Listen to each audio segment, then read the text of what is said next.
O convidado de hoje do Café com a Polícia é o cabo Thiago Rodrigues, da Polícia Militar de São Paulo. Thiago é baiano e foi para São Paulo para realizar o sonho de ser policial militar. E hoje faz parte do grupo de choque.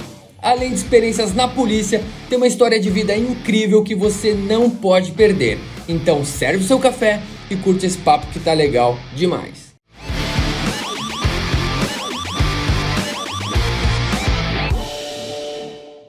Fala galera, seja bem-vindo a mais um Café com a Polícia. Hoje vamos conversar com o Thiago, que é do Choque aqui da PM de São Paulo.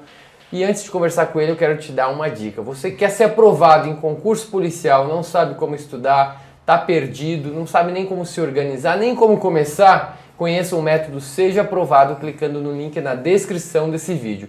O método Seja Aprovado foi feito para você que quer ser aprovado em concurso policial, mas não sabe nem como começar ou tá perdido. Então não perde, vai lá e aproveita, e tem desconto para quem acompanha aqui o Café com a Polícia usando o cupom de desconto Café com a Polícia. Então vai no link na descrição do vídeo, método Seja Aprovado para você ser aprovado no concurso que você tanto sonha, beleza? Agora vamos conversar aqui com o Thiago. Beleza, Thiago? Como é que tá, irmão? Obrigado pela presença aqui, mesmo em São Paulo, no trânsito, você tá aqui. Obrigado, irmão. Eu que agradeço o convite aí. Show de bola, vamos trocar a ideia aqui com o Thiago. Thiago, você é PM aqui em São Paulo desde quando, irmão? Eu prestei concurso em 2008, fui aprovado, e desde 2009, esse mês eu fiz 13 anos. Caraca, 13 anos já. 13 anos, cara. E o que você fazia antes da polícia, cara? Por que decidiu entrar? Assim, meu pai biológico era polícia militar na Bahia. Sou baiano, né, de origem. Baiano. E quando criança, né, fui criado ali no quartel, então eu tinha esse sonho de criança, e como todo brasileiro, eu queria ser jogador de futebol profissional. Essa era a minha paixão, sempre foi minha paixão. Futebol sempre foi minha paixão. E com o passar do tempo, eu vim para São Paulo, o sonho de polícia foi ficar um pouco de lado, ficar aquele de futebol, mas como muitos brasileiros, ficou na vontade, dediquei minha vida a isso, não deu certo o futebol, e a gente foi procurar trabalhar, né. Jogava em que posição? Eu era goleiro. Ah, tu era goleiro? Cheguei a jogar como profissional lá na Bahia, na década de 90, 98, 99, mas aqui nas grandes capitais não dá. Não é muito complicado, não vingou. Aí, tipo, vamos trabalhar, né? Vamos estudar, vamos trabalhar, vamos procurar um direcionamento. Foi quando eu consegui, em 2000, entrar na área de transporte público aqui de São Paulo. Eu trabalhei de 2000 até 2007 para a SP Trans, que é a empresa que organiza aqui os ônibus, terminais de ônibus, isso aí. E nesse período, muitos amigos foram entrando na polícia, veio me chamar e tal, só que lá dentro fui sendo promovido, financeiramente o salário era melhor, e teve muitas coisas aqui que falaram, perdi essa vontade, né? Com o passar do tempo perdi essa vontade. Aí em 2007 veio algumas mudanças aqui em São Paulo e eu fui mandado embora. Fui mandado embora em 2007, fui demitido, aí eu falei, o que eu vou fazer agora, né? Me especializar em quê? Outra grande vontade que eu tinha era fazer educação física, então meu primeiro pensamento era fazer a faculdade de educação física e entrar na área porque eu gosto. Tanto que eu, não só pelo esporte, que eu amo esporte em geral, principalmente futebol, vou na academia há 22 anos, então eu gosto dessa área, então eu falei, pô, acho que vou me dar bem. Todo mundo falou, pô, você tem perfil, você vai se dar bem. E comecei a procurar a gente chama de bico, né? Trabalhos até arrumar alguma coisa. E a minha irmã me devia um dinheiro. A minha irmã me devia um dinheiro. E ao invés de ela me pagar o que ela devia, ela fez a inscrição sem me avisar do concurso da Polícia Militar. E ela achou que eu não ia querer fazer a prova, tanto que ela não me avisou de prova, não me avisou para estudar, não me avisou de nada. Simplesmente na semana da prova ela falou assim, ó, por mim, eu te inscrevi num concurso público. Falei, deve ter me inscrito no correio, né? Porque meu avô, a minha família da minha mãe é concursada pelo correio. Falei, pô, você me inscreveu no correio? Eu não gosto de andar, não gosto de correr. Ela falou, não. Na Polícia Militar. Eu achei que ela tava brincando. Ela falou, sério. Aí ele me mostrou a inscrição, cara. Aí eu falei, pô, mas você me inscreveu, me avisou pra estudar. Ela falou, não, você é inteligente, eu sei que você vai passar. Eu fui fazer a prova da Polícia Militar, cara. Em 2008. De surpresa. De surpresa. Mas já era da vontade de Deus, cara. Era da vontade de Deus, fui. E mesmo sem me preparar especificamente para isso, mas por tudo que a gente aprendeu na vida, Eu quase gabaritei a prova. Porra! Quase gabaritei a prova. Cara. Caiu o que na época? Matemática? Era matemática, português e conhecimentos gerais, né? Sim. Na época tava tendo a guerra da Geórgia, entre outras questões políticas. Aí cai a história do Brasil, algumas coisas sobre leis que a gente acaba aprendendo com a vida, né? Sinceramente, Aí, depois que eu entrei, depois que eu passei no concurso, que veio a parte engraçada, porque minha mãe não queria. Também Minha mãe não queria. Tu morava com ela ainda na época? Morava com meus pais e minha mãe falou que por ela não lavava a farda de novo, não. Minha mãe, aquela crente fervorosa, falou, eu vou orar a Deus para você não entrar. Falei, mãe,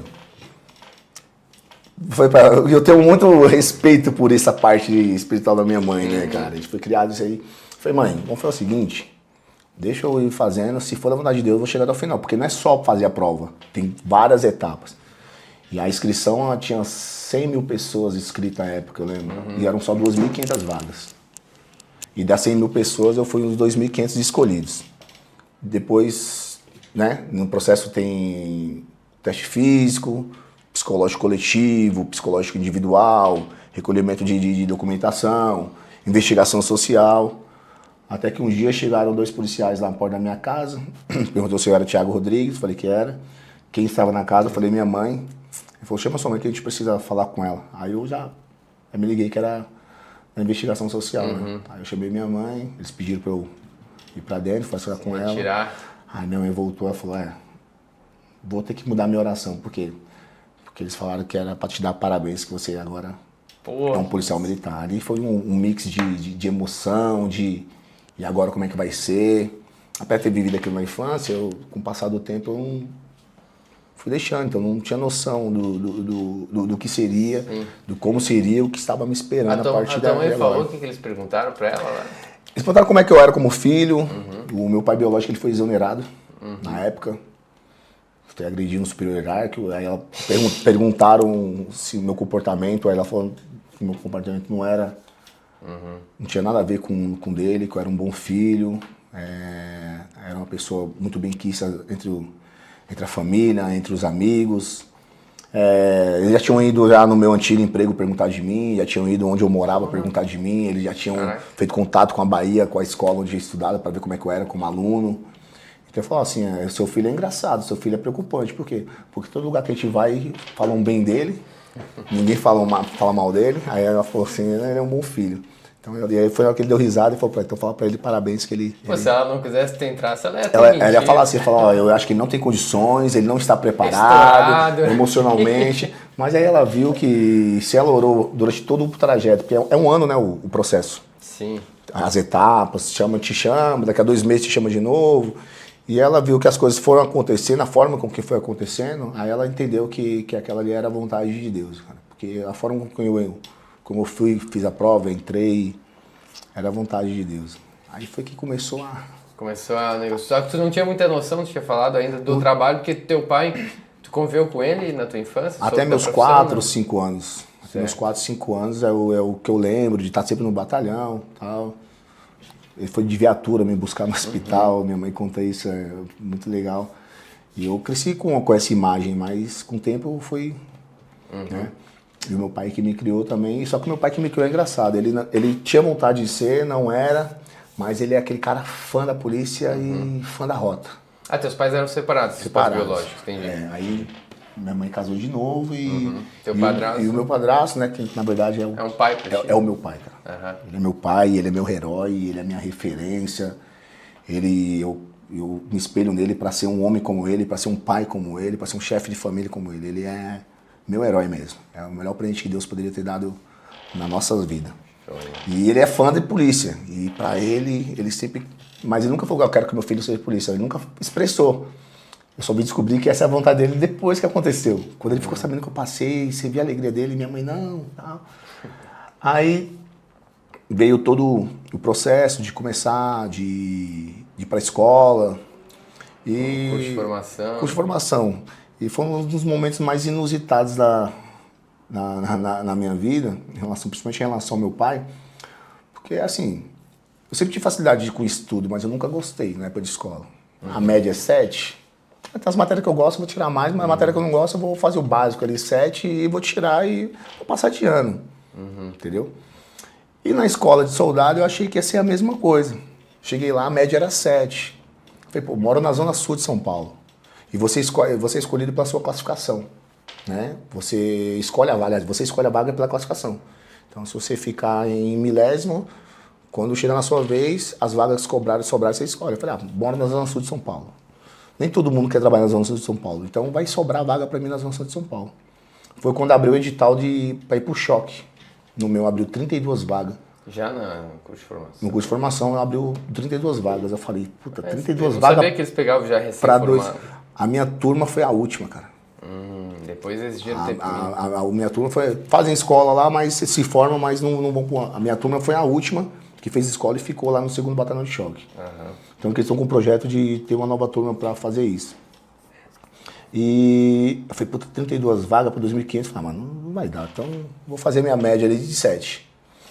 Aí quando você chega, tem uma turma que já tá lá. Né? Que eles usam uniforme, a gola, a gente chama de gola uniforme mesmo, uma farda. E a gente chega lá com aquela camisa branca, gola careca, calça jeans, né? De aluno mesmo, aquele bichoforme. Aí nos 3 primeiros meses a gente fica em adaptação e eles saem.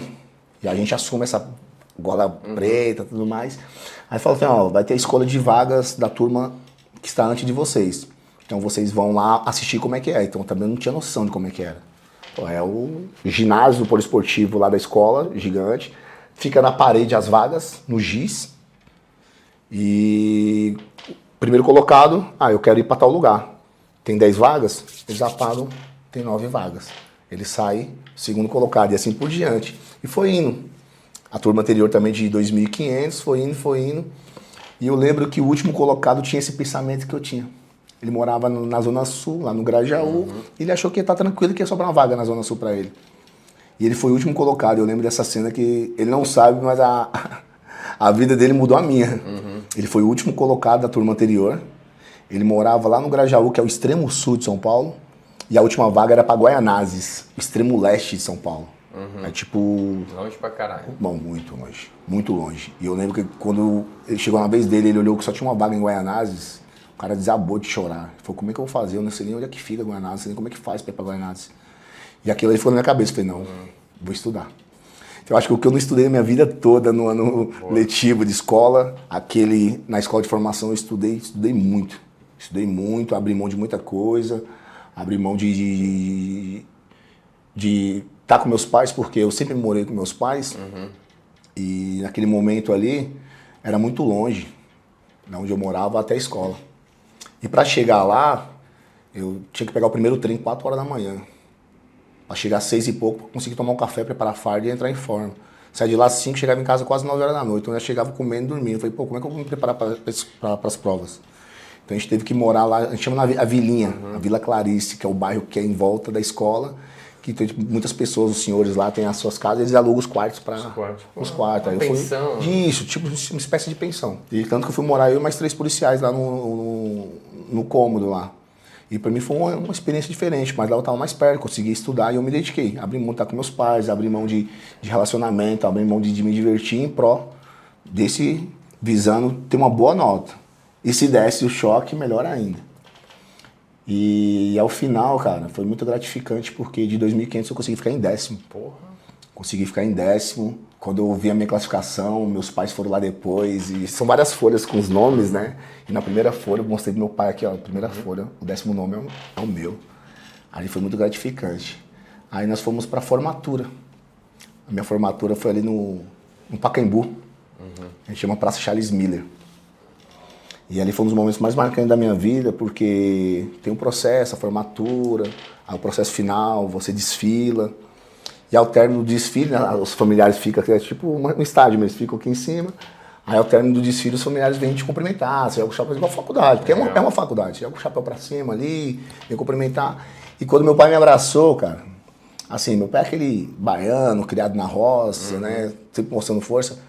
Eu nunca tinha visto meu pai chorar, cara. Ele era mais chucrão, assim. Minha mãe nunca tinha visto meu pai chorar. Porra. Você tem noção, a gente nunca tinha visto meu pai chorar. E meu pai me abraçou. E ele chorava, cara, que minha farda molhou todo. E a minha mãe ficou assustada, tipo, você tá passando mal? Ele falou, não, eu posso morrer, agora eu fiz um homem. Falei, agora eu posso morrer, Deus. Agora eu posso morrer, porque agora eu fiz um homem. E aquilo ali pra mim foi marcante. E aí, naquele momento eu prometi nunca decepcionar os meus pais. A minha carreira não ia ser por mim, a minha carreira ia ser por eles. Por ele ter uma carreira ilibada, uma conduta ilibada, fazer o que é certo, para nunca chegar nada na casa dos meus pais e falar, seu filho tá acontecendo isso e isso, seu filho se envolveu com coisa errada. Então ali eu prometi nunca me envolver em nada que pudesse envergonhar os meus pais. Nunca chegar uma coisa ali de que meu pai tivesse vergonha de mim. Legal. Aí eu fiz aquela promessa porque eu vi meu pai chorar, cara. Então pra mim ele foi um dos momentos mais marcantes da minha vida. Isso não tem preço, né, cara? Eu lembro a minha formatura de polícia também, me emocionei pra caramba. Na minha formatura, né, quando eu entrei, na verdade eu me formei, né, teve a formatura e tal, porra, e tu sentiu teu pai assim, de um jeito que tu nunca viu antes, é um momento que tá na tua memória pra sempre. Tá, né? Aquilo ali, depois virou uma manteiga derretida, né, cara, passar do tempo, ele ficou mais ele foi ficando mais maleável. Hoje meu pai chora até com comercial de banco na televisão. Até então, ele sempre manteve essa imagem, né? E a tua família nunca ficou tenso? Já levou alguma ocorrência pra eles? Já contou? Ou eles já ficaram sabendo uma das coisas que eu aprendi quando eu cheguei lá, o que acontece no seu trabalho você não leva pra casa. Eu não fico contando ocorrência para meus familiares, não fico contando ocorrência para minha esposa, justamente para não... Porque não precisa, já basta o que a mídia mostra, né? Uhum. Só que tem situações que não é inevitáveis, porque, principalmente quando jogo de futebol, eu tô sempre aparecendo na televisão, em algum tipo de coisa. Tem algumas cenas aí, se você procurar na internet, principalmente confronto com torcida, aí a gente tá sempre aparecendo, manifestações, essas coisas. Aí acaba, sempre, te vi na televisão, tal, o cara invadiu o campo, você tem uma função na nossa lá, né, que quando a pessoa invade o campo, você fica de agasalho para você deter as pessoas. E eu tô sempre nessa função. Então aí a pessoa tá te chamando, eu te vi na televisão, eu te vi dentro do campo. Pega uma camisa com o jogador pra mim. E tu invadiu muito campo, cara? Muito, cara. Invasão de campo tem bastante. Mas muitas não aparecem, já parou antes. Já parou antes, até a mídia em si é orientada a quando isso acontecer, não tá filmando. Acho que o último caso assim que teve mais repercussão foi o caso do Santos e Corinthians na Vila Belmiro, né? O cara tentou pra invadir o Cássio? Do Cássio. Aí aquele cara que tava ali detendo ele foi... foi tu? Aí pronto. Aí vamos ver se dá pra colocar. Dá pra ver depois. Não sei se tem. Tem mais. Manda pra mim depois ali, vou botar na edição. Vou mandar. O cara entrou e deu uma banda no Cássio, o que foi? Ele tentou chutar o Cássio. Aí foi o tempo que a gente chegou. Eu não vi o vídeo. Acho que na TV mesmo não mostrou, né? Mostrou em parte. Eu vou mandar pra você depois. Aí tem gente que entra pra comemorar, pra abraçar o jogador, é o tipo de invasão pacífica, que a gente fala de invasão pacífica, não precisa, né? Aí tem as que a pessoa entra pra agredir juiz, agredir o jogador adversário, então isso aí você tem que usar um pouquinho mais de técnica, né? Tem uma preparação, tem um perfil pra estar nessa função. Mas todas as funções nossas lá são bastante técnicas. Mas lá dentro do campo, tu trabalhando, tu tá equipado, armado ou tu tá... a paisana? Então, depende da função que eu tiver. Se eu tiver nessa função específica, que a gente chama de pinça, que são policiais que trabalham de agasalho, né, com chuteira, que a função é só deter pessoas que invadem o campo. Tem uma chuteira pra não escorregar, pra não ficar tomando aqueles olé de torcedor, né? Que a torcida vibra, né? Você vê uns vídeos aí na Europa, que lá eles não são policiais, são os Stuart, né? Essa equipe. E os caras tá de sapato, tá de jeans com colete, o cara entra, aí fica dando olé, pra gente não passar por isso, a gente tem um treinamento, a gente tem uma técnica. Tanto que isso aí foi criado na década de 90. Os policiais de segundo choque, e hoje abrangeu para muitos batalhões do Brasil. Aliás, o nosso curso de policiamento e evento vem policiais oficiais, comandantes do Brasil todo, e eles implantam em outros estados, porque isso, além de a gente ter o principal batalhão de policiamento e eventos do Brasil, e pelo que a gente ouve dos times quando vem aqui no Jogos da Libertadores, nós somos os principais da América Latina. Nós somos os principais. E vocês como policiais ali dentro do campo, vocês têm contato com os jogadores? Ou não? Não. É bem separado? Não, a gente já é orientado a não conversar. Tem uns que passam, te cumprimentam, você acaba cruzando, não tem jeito. Mas chegar, abordar jogador, isso aí profissionalismo. Naquele momento você quer fazer isso bem como torcedor, né? Aí você tem que ser profissional. Aí nas demais funções você tá fardado. A característica principal é aquele capacete branco, né? O capacete branco já é pra você ser identificado no estádio. E a gente não trabalha armado, cara. Só os oficiais e sargentos trabalham armados.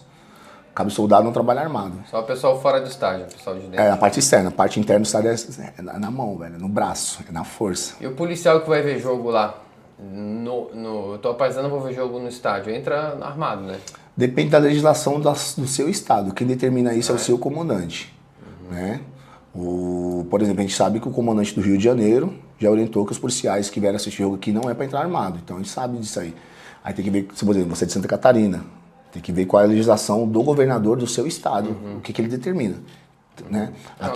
Aqui em São Paulo a gente sabe que quem pode são os policiais militares, civis, Polícia Rodoviária Federal e a Polícia Federal. Só. As demais forças de polícia aí não pode. Penal, GCM, por quê? Não é porque Forças Armadas, não é porque a gente não quer. É porque o comandante das Forças Armadas, o comandante da GCM, o comandante dos agentes penitenciários, eles determinaram que em estádio de futebol o pessoal dele não pode entrar. E essas leis chegam pra gente tem que saber isso, a gente tem que estudar isso aí justamente para não... Determinação. O nosso saiu, já tinha, né, mas saiu uma resolução esse ano, já garantindo o porte de arma institucional, não precisa nem ser o normal, em todo o estado a gente pode andar com armas, independente de autorização. Isso eu achei muito bom, tipo, não precisa pedir autorização pra chefia pra eu viajar pra São Paulo, por exemplo, pra fazer alguma coisa. Se eu for com a do estado, se eu quiser viajar com a do estado, eu tenho que pedir autorização e pode ser negado pelo comandante. Agora a minha arma particular não. Minha arma particular posso andar em qualquer lugar do território nacional. Sim. Mas se for a do estado, aí eu só viajo mediante autorização. Isso é uma portaria nossa aqui do comando de São Paulo. Cada lugar tem um, né? Mas eu achei legal que liberou a gente. Eu tenho a minha arma pessoal também, né? Mas a nossa lá ganhou uma Glock agora, é bom andar a gente também foi agraciado aí com essa beleza. Outra... Tua arma pessoal, na tua folga, tu anda armado, sempre? Sempre com minha arma particular, nunca arma do estado. Com a arma particular, então. Uma arma de menor, né? De menor. A minha é uma 9mm, né? E a que tu trabalha é a Glock .40. .40. Eu só uso a do estado pra trabalho mesmo. Eu evito, tem uma série de coisas.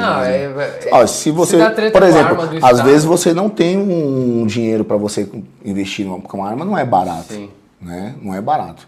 O ideal é você ter sempre um backup, porque, por exemplo, se você usar a arma do estado na rua, ela é recolhida. Aí tu fica sem arma.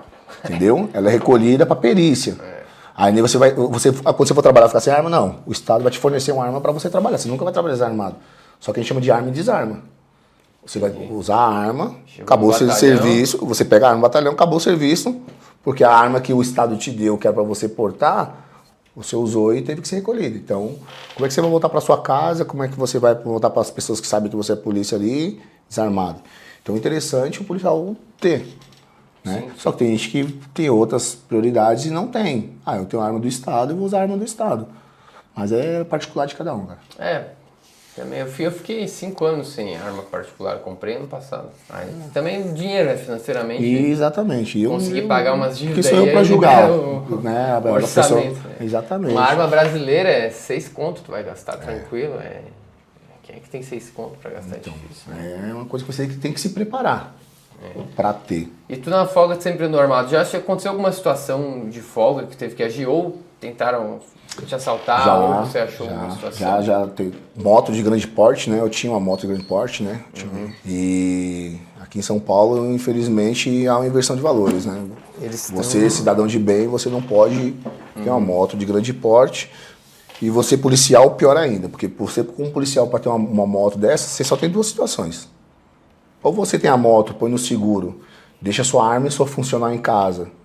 E se vir levarem, deixa levar. Só que policial é complicado isso aí, mas me levar, você deixa levar e conta com o seguro, ou você tem que andar como anda sempre. Estar de alerta o tempo todo. E eu passei esse período assim, aí sofrendo tentativa de assalto, deu tempo de reagir, não finalizou o assalto, o indivíduo acabou se evadindo. Como é que foi a situação? Tu estava andando e te pegaram de surpresa? Surpresa, cara. Esse é tudo muito rápido. Você tá andando Você estava parado na avenida, ou te abordaram? Na hora que eu parei no farol, no cruzamento, na hora que eu parei, do nada, já tava aqui. Outra moto? A outra moto. Aí só deu tempo de colocar o pezinho, ainda bem que eu vim pra parte de trás da moto. Eu vim contrário da moto. Aí assim? Porque eles estavam parados desse lado. Sim. Aí eu joguei o pezinho aqui e joguei meu corpo por cima aqui, a parte de trás, né? Contrário a ele, porque eu tinha pelo menos anteparo ali entre eu e eles. Porque se eu vou pular de cá, a primeira coisa que eles vão fazer é tentar me Entendi. revistar, que é padrão. Eles fazem isso aí. Ah, tu foi pro lado. Aí eu fui contrário, que deu tempo de falar, não, tá bom, não leva. Aí quando eu puxei, aí teve um entreveio lá, mas acabaram se evadindo. E Eu não sei se pode falar, né, também, é uma situação que se não quiser falar, beleza, mas conseguiu identificar depois quem que era? Os malas? não, aí ele foi embora. Foi embora, então tá, entendi. Foi embora. Conseguiu legítima defesa, Não não tem o que falar, a gente vê um monte aí. E como tem, né, cara, tua moto era grande, né? Era, a moto era grande. Tem muito, cara, eu vejo muito vídeo de assalto, o cara em moto grande sendo assaltado. Né? Fala pra você, cara, fala pra você. A gente brinca, né? Você compra uma moto grande e você já vem com ladrão na garupa. Aqui em São Paulo, infelizmente, é assim. E a moto normal não costuma... Depende da marca. Ser moto, Por cara. exemplo, pode falar marcas aqui? Não Pode, pode? claro. Honda, cara, pode ser qual for a moto. Honda é a moto. Você tá num patrulhamento, você ouve toda hora. CB300, CG, essa CG 150, PCX, cara. PCX é uma das motos mais roubadas hoje em São Paulo. Né? Caraca. Até pelo público dela, ser uma pessoa mais tranquila, o público feminino, o ladrão sabe que é esse tipo de público que compra esse tipo de moto. E Honda é igual Volkswagen, mano. O que serve aqui o que serve no Fusca vai servir no carro mais caro aí. Então as peças da Honda é muito parecidas. E você sempre vê um ladrão falando assim, por que Honda? Contando um caso, eu tinha uma loja de suplemento numa academia. Eu tinha uma loja de suplemento, né? E a minha moto tava lá parada. Qual era a moto? É uma Ninja. Era uma Ninja verde. Nossa, nem chamava atenção, né? Quando você é mais novo, cara, As regras eu sei que é. Na verdade, hoje em dia, é que hoje eu já tenho um certo tempo, por experiência de algumas coisas, e vou ser pai agora, daqui uns dias, então eu tenho que medir. Tenho vontade, minha primeira filha, mano, minha filha, Ana Júlia, tá chegando. Então eu tenho que ver essas coisas, né? Infelizmente, de repente, futuramente eu tenho vontade de ir embora de São Paulo e você ir para uma cidade mais tranquila que você possa ter, porque você quer ter uma moto grande. Eu acho bem gostoso andar de moto. Hoje eu ando com scooter aí, 3 cilindrada, que você acelera e freia e tá bom. Você larga. Se eu deixar ela aqui, igual eu deixei aqui na frente, deixar com a chave no contato, ninguém quer. Então, Ninguém quer. Mas você tem paz, cara. Você tem paz. Aí eu tava na recepção lá na loja, e era na recepção da academia, né? Aí o pessoal subiu. Tem 3 moleques lá embaixo e estão tentando levar sua moto. Falei, puta, 3, mas aí você fica pensando, 3, cara. Eu falei, mano, os moleques não vieram pra roubar, vieram pra furtar. Porque se fosse pra roubar, eles ficavam esperando você encostar na moto pra te roubar.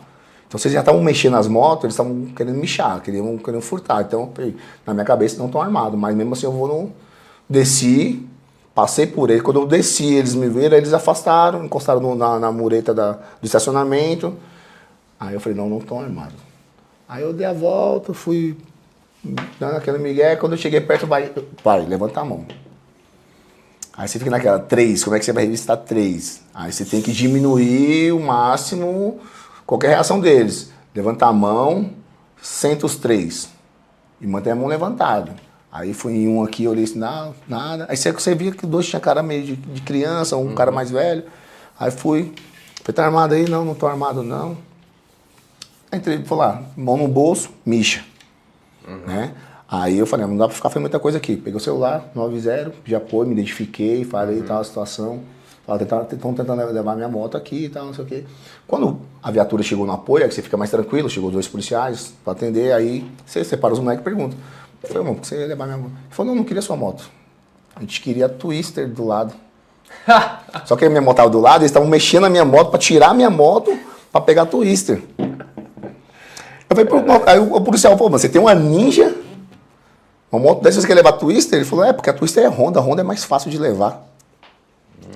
Aí ele falou, com isso aqui eu pego... Ele falou, a Misha que tava com ele, que a gente pegou, ele falou, com isso aqui eu pego qualquer Honda. Eu mexo qualquer Honda. Por que você mexer? Ah, não, que hoje tinha baile. Aí eu queria levar pro baile, né, para as meninas verem de moto. 2 com 16 anos de idade e 1 com 19. Aí já viu, né? As ideias dos caras. Aí o maior de idade que tava com a Misha, né? Ele acabou entrando como tentativa de furto, qualificado, né? Porque a qualificação pela Misha, e corrupção ativa de menores, porque ele tava induzindo os moleques que ele tá com ele, né? Foi feito flagrante mesmo? Foi feito flagrante, foi feito flagrante. Top. Aí deu bom. Cara, e a situação de perguntar como é que fica a tua cabeça depois de uma situação, como é que aconteceu você ser abordado de folga? Como é que fica depois da ocorrência, cara, a tua cabeça? Como é que tu chega em casa? Ah, cara, você se sente, sabe, aquela sensação de potência, cara. Sabe? Aí você fica passando, você imaginando né, o que o cidadão passa no dia a dia. Sabe? É diferente de você estar no patrulhamento com a sua viatura, você não vai ter esse tipo de surpresa. Aí você vê que você, com a sua família, que infelizmente as pessoas estão sujeitas a isso aí, aqui dá, sabe? Cria um sentimento ruim dentro de você. E se você não tiver uma cabeça boa, aquilo ali vai gerando em você um sentimento pra você fazer besteira, né? Aí você tem que falar, meu, graças a Deus tô bem, tô vivo, o meu bem material tá aqui, e a opção que eu escolhi é ficar em alerta, cara. Ficar em alerta. Depois disso aí, cara, quando eu for sair com a moto, até que me convenceram a desfazer da moto. Aí eu desfiz da moto, me convenceram. Então ainda não, logo depois você ainda não estava 100% convencido. Aí depois da situação, e aí começou a acontecer isso. Toda vez que eu parava, e aí, vai acontecer? E aí, vai acontecer? Eu falei, pô, viver assim, cara, entendeu? Você vai viver assim, já basta a atenção do meu trabalho, já basta a atenção do meu dia a dia ali, de profissional. Aí no meu deslocamento, na minha folga, eu tenho que viver com isso aqui. E aí é a hora da inversão de valores, daquilo que te deixa meio chateado, né? Não vou falar a palavra revoltado, não, mas você fica bastante chateado. Se não tiver a cabeça boa, você dá vontade de sacudir aí a roseira, mano. Sacudir a vagabundagem. Sacudir a roseira. E na época tu estava casado? Eu tava casado, mas não era o meu atual casamento, era uma época mais sombria da tua vida. E tinha além de tudo isso, ainda tinha uma situação. Não era. Hoje não, hoje, graças a Deus, estou muito bem, muito feliz. E tinha tudo isso aí, além dessa situação, estava bem em relacionamento, né? E hoje não. Hoje tô com a moto que ninguém quer, tô com a mulher que eu quero, então. Hoje tá mais. Melhor, né? Hoje tá melhor, hoje a vida tá mais. Hoje é melhor. Tá mais bacana. Com certeza. Cara, e aí tu chegou, voltando um pouco, né? Do teu curso de formação. Eu quero falar do curso de formação e depois da tua primeiras experiências trabalhando. Primeiro curso de formação ali, cara, como é que foi a sugação, assim, de um curso de formação da PM naquela época? Era sugado de disciplina? Vou falar pra você. Graças a Deus eu peguei um curso de formação de verdade, cara. Na minha época, infelizmente, os tempos mudaram, a sociedade mudou, muita coisa mudou, mas eu peguei um curso de formação de verdade. O que seria um curso de formação de verdade? Sem frescura? Tratado como militar, cara. Hoje em dia o cara entra na escola de soldado e ele acha que tá no resort, mano. Entendeu? Acha que tá no resort. Você escolheu, ninguém foi na sua casa te chamar. Ninguém foi na sua casa. Eu falo assim, vem cá, quer ser polícia? Não, você decidiu. Então, se você decidiu ser polícia, você tem que entender que existe um processo para aquilo. Tem um processo para formação física, para formação psicológica, para formação... Não é o caráter não, porque o caráter cada um tem o seu, ninguém forma caráter de ninguém, cada um tem o seu. Mas você precisa passar por um processo. Você é forjado. Você tirou a palavra da minha boca, eu ia falar isso agora. Você tem que ser forjado, cara. Tem que ser forjado. Quem vê uma espada sendo preparada, ninguém simplesmente pega o aço, coloca um cabo e fala, vai pra guerra, não. Ela é forjada, e é forjada no fogo e na pancada. Porra, É no fogo e na pancada. No fogo e na pancada. Depois ela é afiada. Depois, irmão, a linha tá pronta pra guerra e ninguém vai conseguir quebrar sua lâmina. Mas se você for pra guerra sem passar pelo fogo, sem passar pela pancada, sem passar pela afiação, só quem tem a perder é você. E a sociedade, porque automaticamente um policial menos preparado, a sociedade sofre com isso. Então, graças a Deus, eu ainda peguei uma época onde os policiais eram forjados. Tem muita gente que é boa, nova, que entra aí, tem muito, cara. Chega uns moleque lá, bom, recém-formado, vibrando. Mas quando você vai ver a formação na escola, né? Hoje com internet, hoje com redes sociais, né? O pessoal, né, fica buscando muito isso. Naquela época não tinha. Mal eu tinha um Nextel. Então não tinha negócio de foto, postagem e tal. E não tinha esse negócio de reclamar porque estava tendo ralo, reclamar porque você vacilou e final de semana, em vez de voltar para casa, você ficou lá tendo que cumprir as missões na escola. Aquilo ali tudo vale a pena. E aquilo ali foi só o começo. Você curtia isso? Eu gostava disso. Eu tenho essa característica até hoje de militar, de doutrina. Lá quem me conhece lá, porque mais do que a escola foi quando eu cheguei num batalhão de choque. Né? Ah, é? Mais? Quando você escolhe ir para uma tropa especializada, seja ela qual for, você tem que saber que lá existe uma história, existe uma doutrina, né? Existe uma característica. Eu dei sorte porque eu cheguei lá cru, fiz escola e da escola me formei, então eu ainda tinha aquela cabeça de aluno, né? Aquela cabeça de recém-formado. Então, na escola mesmo, eu sempre, o pessoal fala, não, eu falei, meu, se eu decidir ser militar, eu sou militar, cara. E eu tô sujeito a o que... Você chegou a fazer bisonhice lá na escola? Não, pior que, cara, eu era... Conseguiu mandar. Assim, você sempre não vacilo, na escola não tem jeito, tem aquelas pegadinhas, é um amassado. Até quando tu tá certo, tu tá errado. É, meu. Essa bota suja. Não, comandante, não tá suja. Então tá bom, então você se anota porque você se mexeu, ninguém mandou você se mexer em forma, sabe essas coisas assim? Nesse vinco, você, meu, o cara achar um pinguinho na sua camisa só pra te anotar. A sua barba, cara, chegou com o rosto tá cortado de sangue, assim, onde você ter feito a barba. Não, tá mal feita a barba. Mas é coisas que você tem que passar, cara. Tem um que fala que passa algodão aqui. Passa algodão, se fica aquele pelinho lá. Sacanagem, cara. É, eu faço a bota tá suja, não tá, deixa eu ver a sola. Pronto, anota porque essa sola tá suja. E porque você se mexeu em forma. Então você passar batido na escola, é muito canil. Sempre tem uma coisinha, mas quando eu entrei lá, eu vesti isso aí. Eu vesti essa característica de militar, né? E eu procurei fazer... E eu sempre fui muito competitivo, cara. Era época de moleque. Jogar bola eu queria ser o capitão, na escola eu queria estar sempre ali na liderança. Uhum. E trabalho de escola eu não gostava de escrever, mas eu sempre tive uma boa comunicação. Se enrolava bem. Então combinava, vocês fazem o trabalho, vocês me dão, eu leio o trabalho e eu falo lá na frente, porque o pessoal tinha vergonha de falar. Então lá não era diferente, o pessoal ficava me chamando de, você é muito camisa 10, eu falei, mas não é, cara, eu sou competitivo. Se for para fazer o TAF lá, eu quero ter a melhor nota. Se for, eu entrei nessa competição de melhor nota, tudo que eu queria fazer, eu queria, né, queria ser o melhor. Mas nunca desfazendo de ninguém, nunca passando por cima de ninguém, era uma briga minha comigo mesmo, sempre de superação, né? Porque a gente veio de família muito simples, cara, muito simples, muito humilde, no sertão da Bahia, e vim para São Paulo, chegar onde eu cheguei, vencer do jeito que eu venci, né? Fazer parte da polícia. Do sertão da Bahia, do interior? Vitória da Conquista. Chama de Caatinga, né? Divisa com Minas Gerais ali. Na verdade é uma cidade grande, tem 400 mil habitantes, é a terceira maior cidade da Bahia. Cidade bem desenvolvida, cidade universitária. Mas vim para São Paulo em 88. Depois eu fui... 88? 88 cheguei aqui. Quantos anos? Vou fazer 41. Ah, 41. Vou fazer 41. Aí vim pela primeira vez em 88, depois voltei para lá, voltei para cá em 91, fui para lá em 98, voltei para cá em 2000. Eu tive meus avós, cara, eu fui muito apegado nos meus avós e por muitas vezes sentia falta dos meus avós e ia morar lá até começar a trabalhar em 2000 e ficar aqui em definitivo. E você fazer parte da Polícia Militar de São Paulo. São 100 mil homens, cara.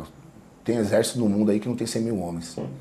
E você fazer parte da tropa de elite. né? Fazer parte do choque. Então isso pra mim, eu lembro até hoje. Eu estava estagiando ainda no choque em 2011 e a gente teve uma entrada no estabelecimento prisional lá do Tremembé. Eu tenho revista em presídio. E o camuflado, né, igual a rota tem o braçal. Você conquista o braçal na rota, por exemplo. Lá no choque você conquista o camuflado, o listel do camuflado. Você tem que conquistar o direito de ostentar o camuflado. E até então eu usava farda, mas eu nunca tinha colocado camuflado, porque eu estava estagiando. Né? A gente fazia os jogos de futebol com uniforme, a gente chama de B4, esse uniforme cinza, mas o camuflado eu não tive uma situação para usar. E mesmo no estágio teve essa situação que aquele dia eu tinha que usar porque a gente ia entrar no presídio e tinha que estar com o camuflado. Cara, quando eu coloquei o camuflado e olhei na frente do espelho, mano, eu não aguentei, eu chorei, cara. É mesmo? Eu chorei, eu falei, cara, olha onde eu cheguei, cara. Olha onde eu cheguei, olha a roupa que eu tô usando, cara. Eu tô usando a farda do batalhão de choque de São Paulo. Aquilo ali pra mim, tirei, né? Na época, celular meio ruim, mas tirei aquela foto. Mas também depois tirou como falo. Eu tive que esperar a minha vez pra conquistar. E a escola São boas lembranças, então. Eu não vi muita dificuldade na escola, não. Já foi com o mental preparado pra isso, vai ser sugado. E no dia a dia eu fui me adaptando. Fui me adaptando. A surpresa foi quando cheguei no choque, né, mano? Aí tem história, irmão. Como é que foi lá quando chegou? Aí tem história.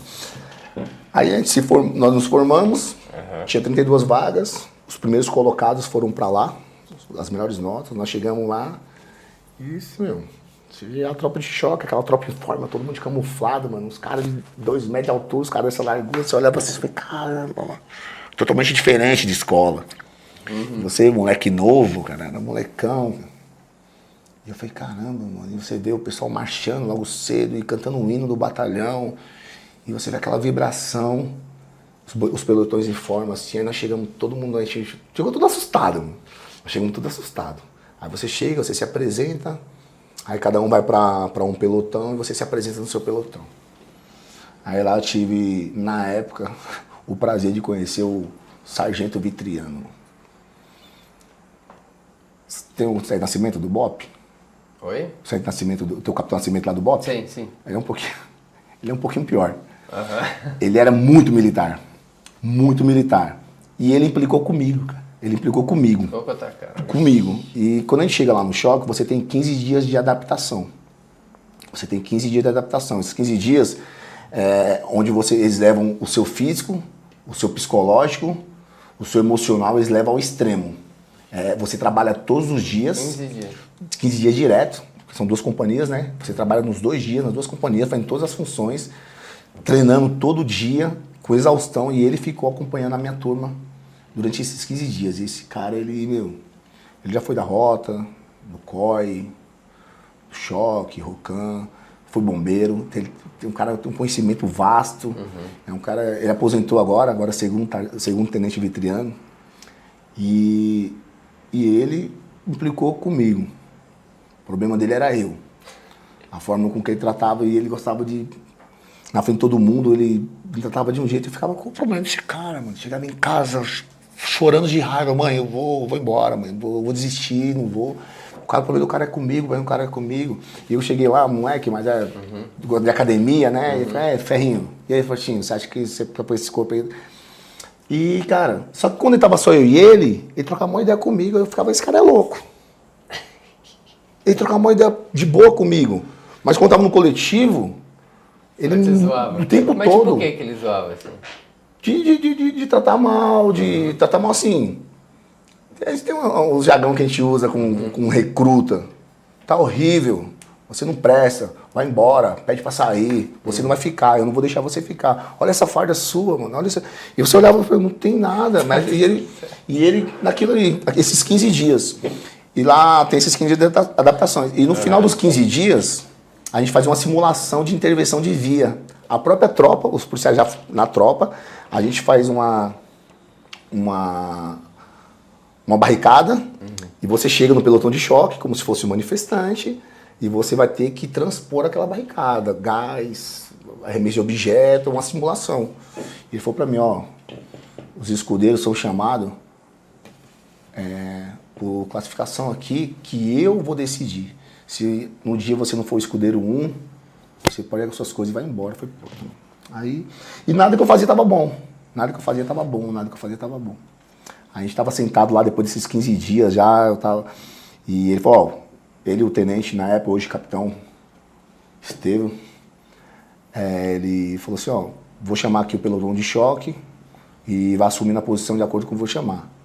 Aí ele falou, ó, escudeiro 1, Rodrigues.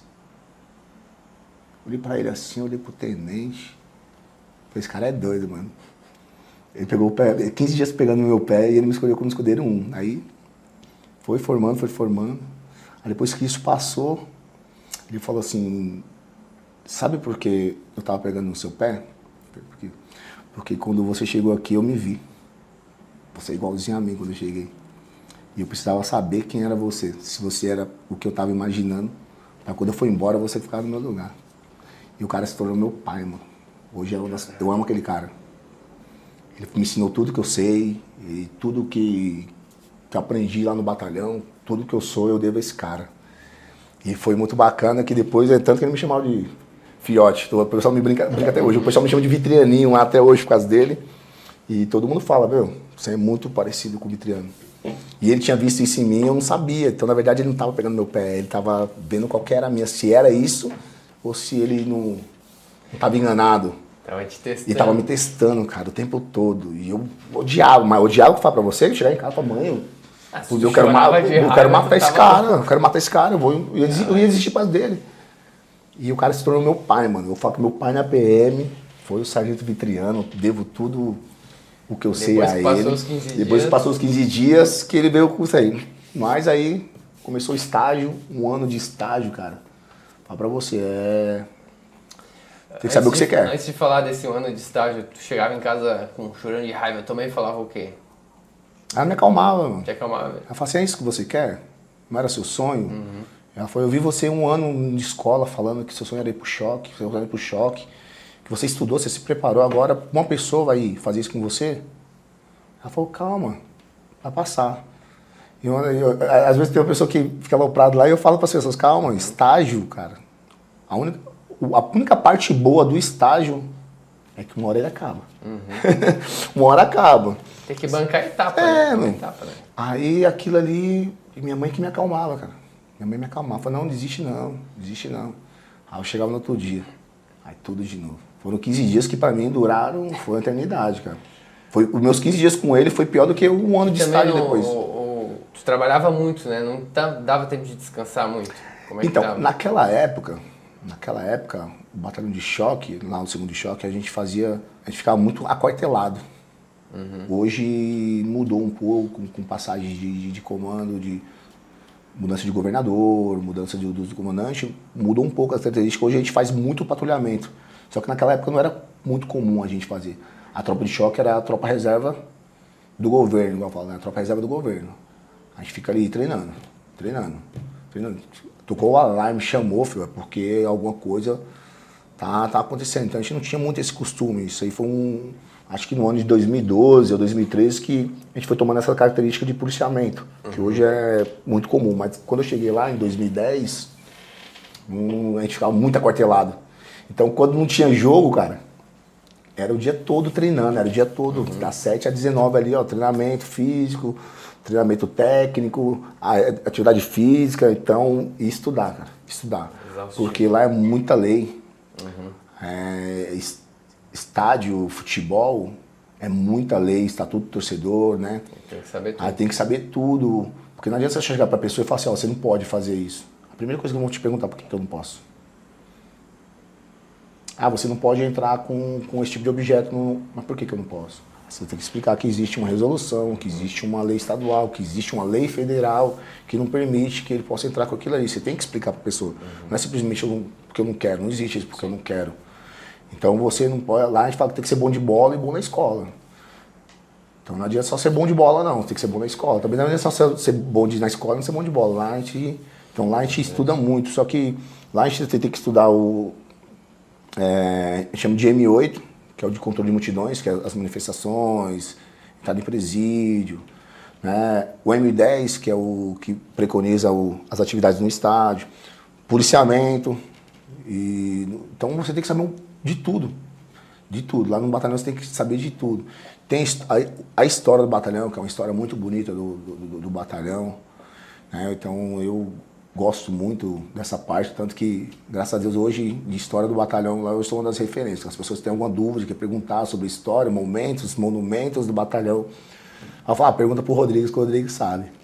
Porque eu gosto muito, desde a época de escola, eu sempre gostei muito de história, de estudar a história da humanidade e tal, essas coisas. Mas, Enfim, aí depois tu passou os 15 dias de estágio, você falou que depois teve mais tem 15 dias de estágio. 15 dias de adaptação. De adaptação para decidir se adapta para passar um ano de estágio. Exatamente. Caraca. Se depois desses 15 dias você vê que é isso, beleza, se prepara porque... E esse ano de estágio, como é que é a aprovação nesse tempo? Aí você é mais fechado ali com o seu pelotão. Uhum. Você tem as funções de um estagiário, você tem que cumprir a rotina e você é o tempo todo testado. O tempo todo feito perguntas para você, o tempo todo o pessoal te observa no seu trabalho.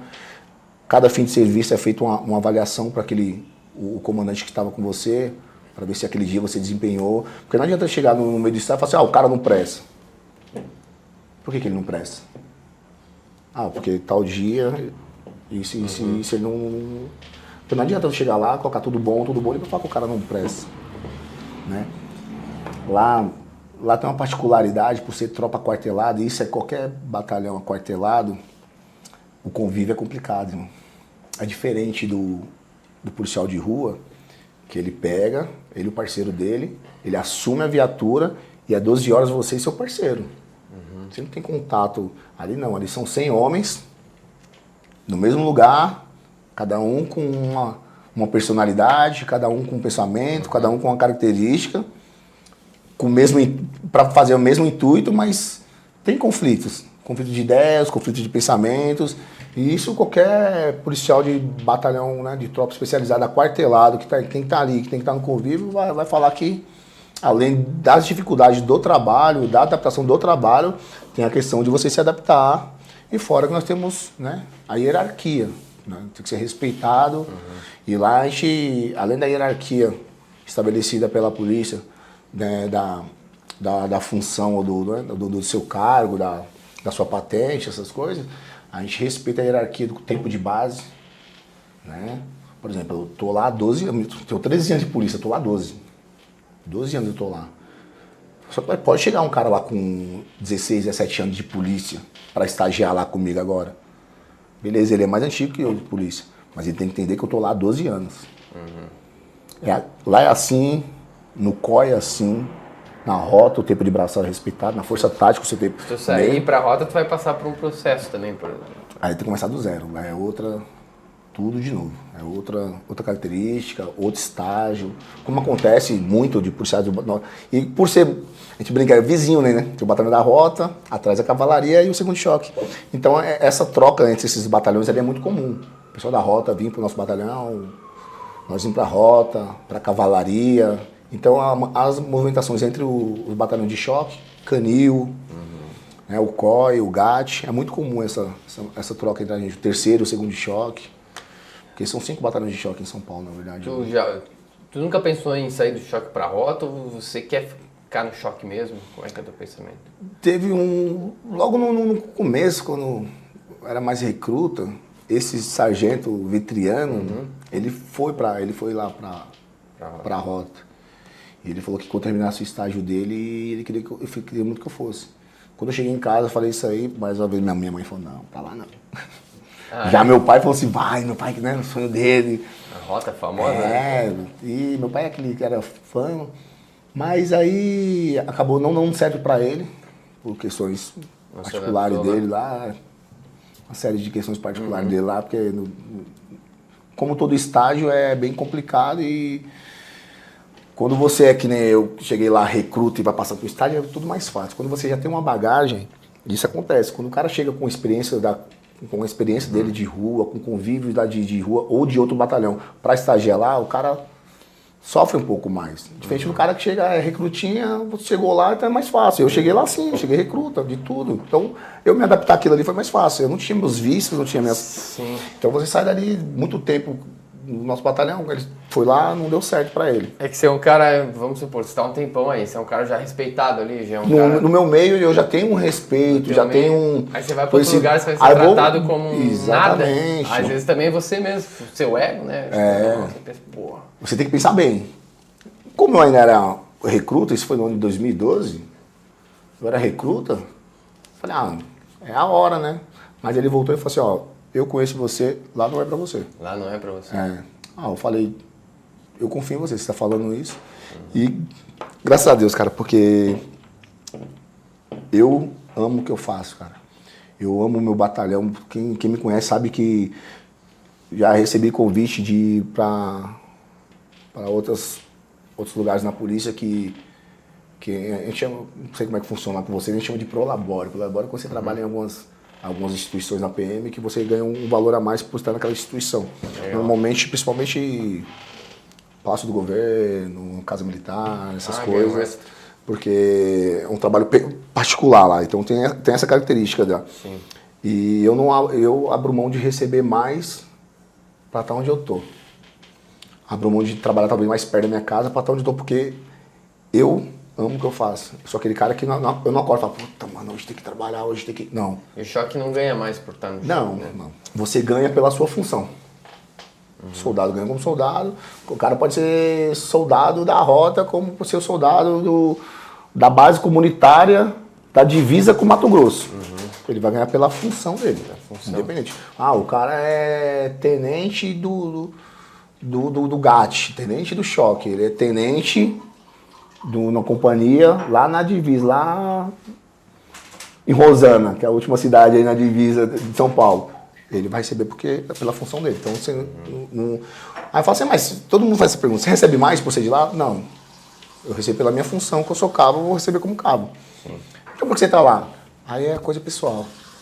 Aí é uma realização pessoal, é uma coisa que eu quero. Tem muitos amigos meus aí que fizeram escola comigo, que eu falo, vamos pra... Não, tipo, o cara, isso não é pra mim. Tem cara que prefere estar ali, no tipo de trabalho, o que faz perto da casa dele. Qual a função do choque em São Paulo? Nossa, Vocês fazem patrulhamento? Existe um comando de choque. Em São Paulo funciona assim. Existe um comando de choque, né? E esse comando de choque ele é dividido por especialidades. Por exemplo, o primeiro de choque é a rota. Especialidade da rota é o patrulhamento, né? Patrulhamento motorizado de 4 rodas. É a especialidade dos caras. Os caras são muito bons no que fazem. Nós somos o segundo batalhão de choque. Né? A atividade de choque primária sempre vai ser controles de multidão. Sempre. Só que nós fazemos o patrulhamento, escolta, mas a principal característica do segundo batalhão de choque é policiamento em eventos. É a nossa excelência, aquilo que nós somos referência. Nós fazemos o que os outros batalhões fazem, mas ninguém faz o que a gente faz. A verdade é essa. A gente faz o que os outros fazem, mas os outros não fazem o que a gente faz. E aqui em São Paulo, aqui no Rio de Janeiro, você pode... Pegam eventos gigantescos aqui. Gigantescos, e a gente leva, cara...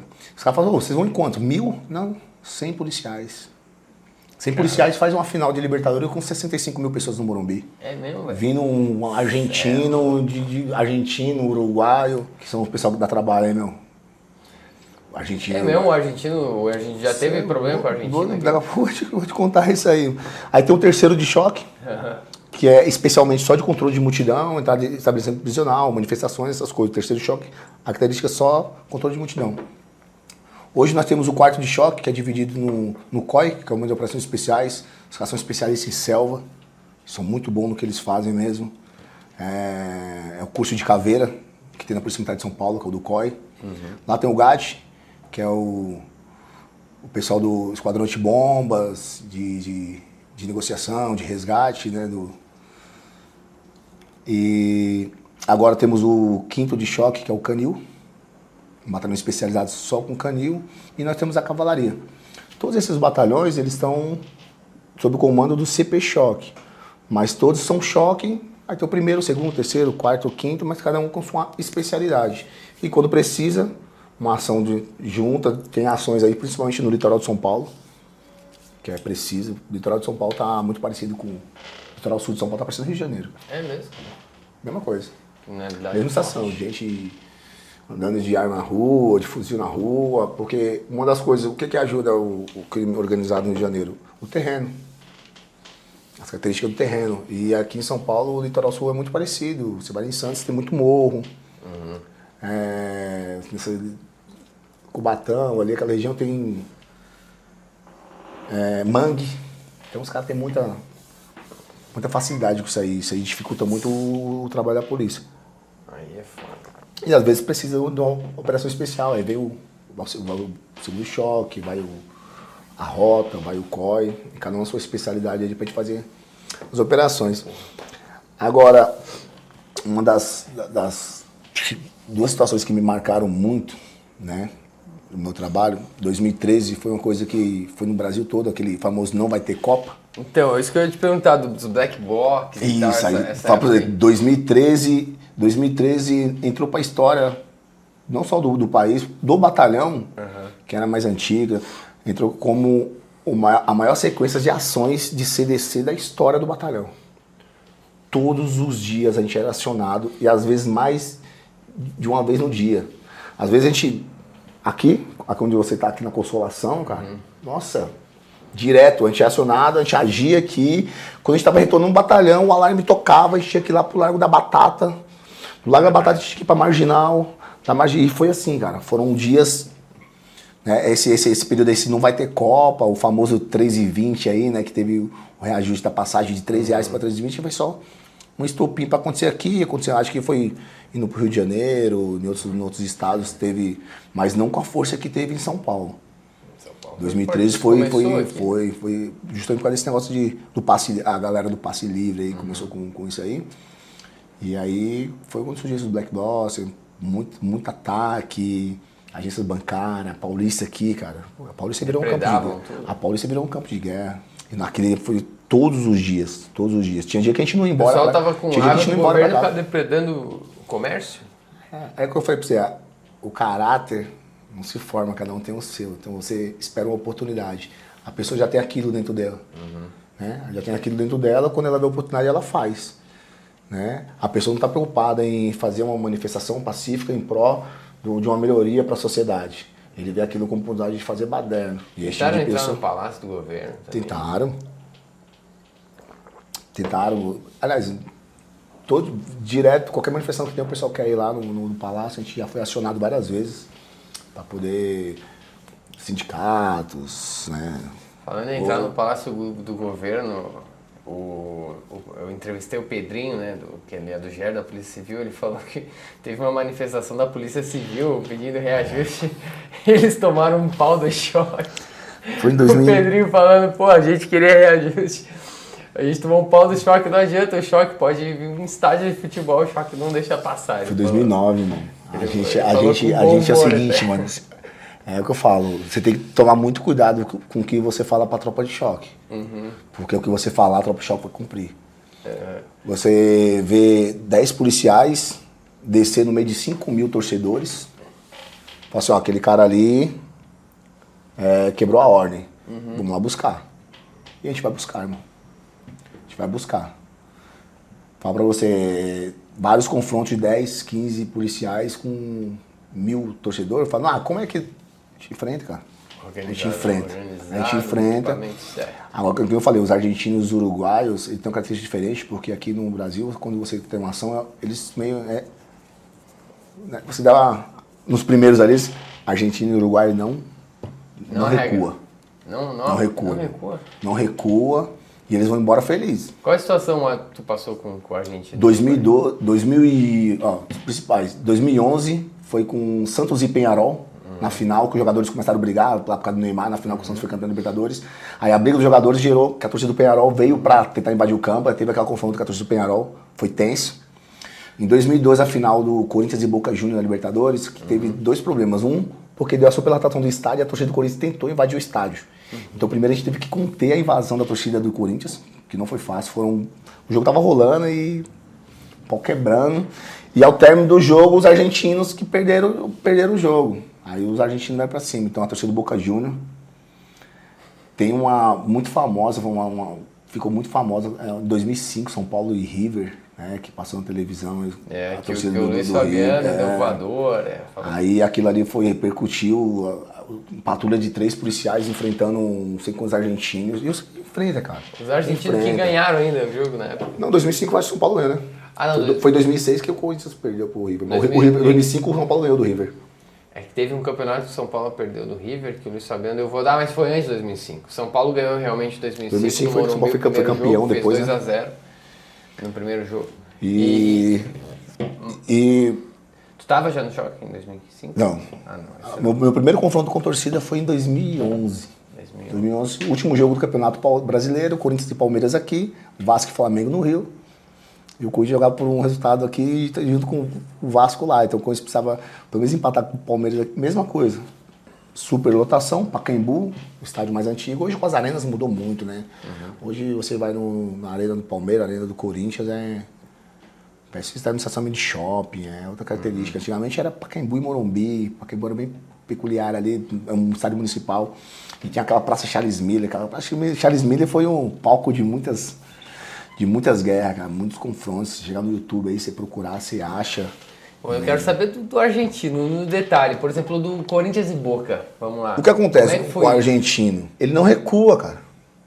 Ele não recua. Mas ele quer vir pra prisão da polícia, ele quer quebrar as coisas. O que ele faz pra vocês terem que agir? Normalmente, o argentino, ele quer vir pra cima ele quer enfrentar a polícia. Ele sai com esse pensamento de lá. Né? Tanto que a gente fala, vê nas redes sociais. Eles acham, pra eles, é uma característica deles. Né? Igual tinha os hooligans lá. Né? Então os argentinos, os uruguaios, eles têm os barra bravas, eles chamam de barra bravas, que é a torcida organizada argentinas e uruguaias. Então eles já vêm com esse pensamento de enfrentar, de testar a polícia do Brasil. Só que aqui em São Paulo, eles mesmos falam que aqui em São Paulo é complicado. Aqui em São Paulo é diferente. Eles falam que, às vezes, quando termina, e assim, como os brasileiros, você tem que, né? Não é só chegar aí, não é só pancadaria. Tem uma ação técnica. Dentro da arquibancada, você tem uma ação de repelir. O que é repelir? Tá tendo um foco de conflito ali, você entra, faz uma ação, cessou aquela situação, volta-se ao normal e o evento continua. Não pode parar o evento por causa daquilo aí. É diferente do confronto na parte externa do estádio. Né? Além dos locais, a pessoa tem facilidade de ter uma garrafa, uma lata, uma pedra na parte de fora, aí é uma ação de dispersão. Você tem que colocar as pessoas para ir embora.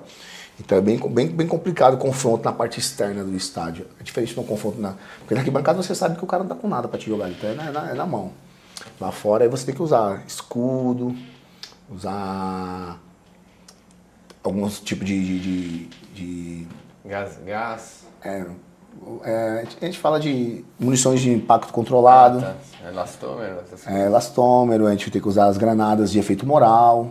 Gás em si, em volta do estádio, é muito complicado porque ele pode vir para dentro do estádio, como já aconteceu algumas vezes, e isso pode parar o espetáculo. Então, gás em si, em volta do estádio, não é só se for o último caso. Nem pimenta, normalmente. A gente não pode, né?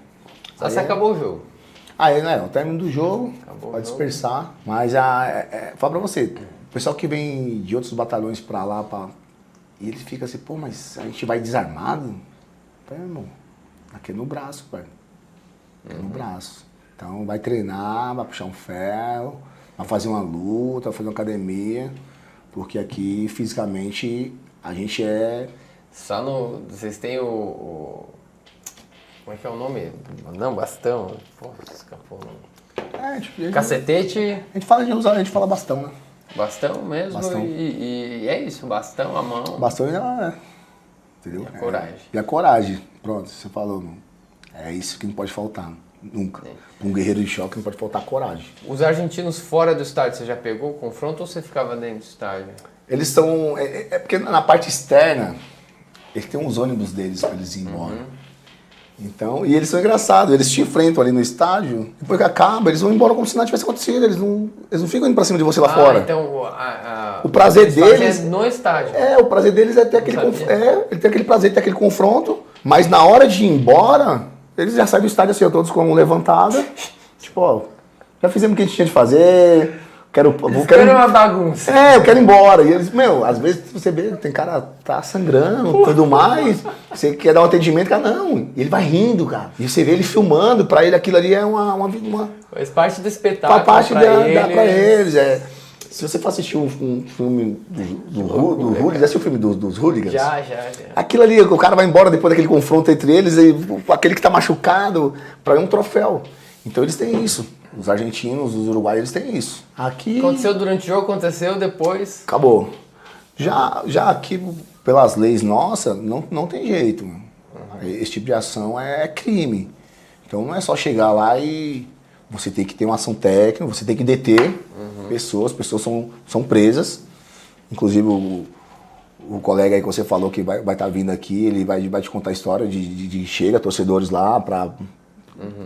E você é preso, você recebe multa, né? Eu acho que as leis tinham que ser um pouco mais rígidas com esse tipo de pessoas. Eu acho que as punições tinham que ser mais severas. Que a gente encontra esse mesmo cara que estava no confronto com você, passa 2 jogos, o cara tá lá no confronto. Tem um cadastro e proibir o cara de ir no jogo. Tem, mas sim pra ter controle. O cara entra com o ingresso lá, você não sabe. É que não pede identidade. Muita gente, cara. No meu pensamento, eu tenho uns pensamentos. Você tá 6 meses banido do estádio. Sim. Todo jogo do seu time, não interessa. Todo jogo do seu time, você vai ter que se apresentar na delegacia mais perto da sua casa e às 2 horas do jogo você vai ter que ficar lá. Você só sai quando o jogo acabar. O cara ia pensar 2 vezes. Puta, mas eu não ia pro jogo, menor de serviço. Ou é aquilo, ou você vai ficar recluso, preso. Aí isso aí vai fazer o cara pensar 2 vezes. Pô, isso é fato. Sabe que não dá nada, os caras sabem que não dá nada. Exatamente. E o cara vai estar aí. Cansei de ter problema com o torcedor, 2 jogos depois, quem tá lá de novo? O mesmo torcedor. Só se fizesse Só que também isso aí é um puta de um procedimento, né? Fazer esse cadastro biométrico com todo mundo para entrar no estádio. Tem uma época que estavam falando sobre um leitor facial. Também. Acabou não dando muito certo por causa do equipamento. Não, é equipamento barato. Ele apresentou algumas falhas, mas chegou a entrar em teste. Você colocava no cadastro aquelas pessoas que não poderiam entrar no estádio e o policial ficava ali com o visor. Assim que visualizasse o perfil, falou: você é fulano, não, você não pode entrar. Né? Mas essa da biometria... Também acho. Você só... É que hoje em dia o torcedor tem um torcedor eventual, tem aquele torcedor que é mais fiel aos eventos. Mas eu acho que as leis tinham que ser um pouquinho mais rígidas. Como tu falou, talvez não cadastre todo mundo, mas quem já delinquiu no estádio, cadastra, e aí ele... Pelo menos o setor da torcida organizada. Uma ideia é o que dá o problema. O torcedor avulso não... O torcedor comum não é de muito... Só se for tomado pela emoção do momento, mas não é... O torcedor organizado, não. O torcedor organizado, ele já vai com esse pensamento, ele sai da casa dele com esse pensamento, ele marca nas redes sociais, E agora não é só a rivalidade interestadual aqui, é nacional.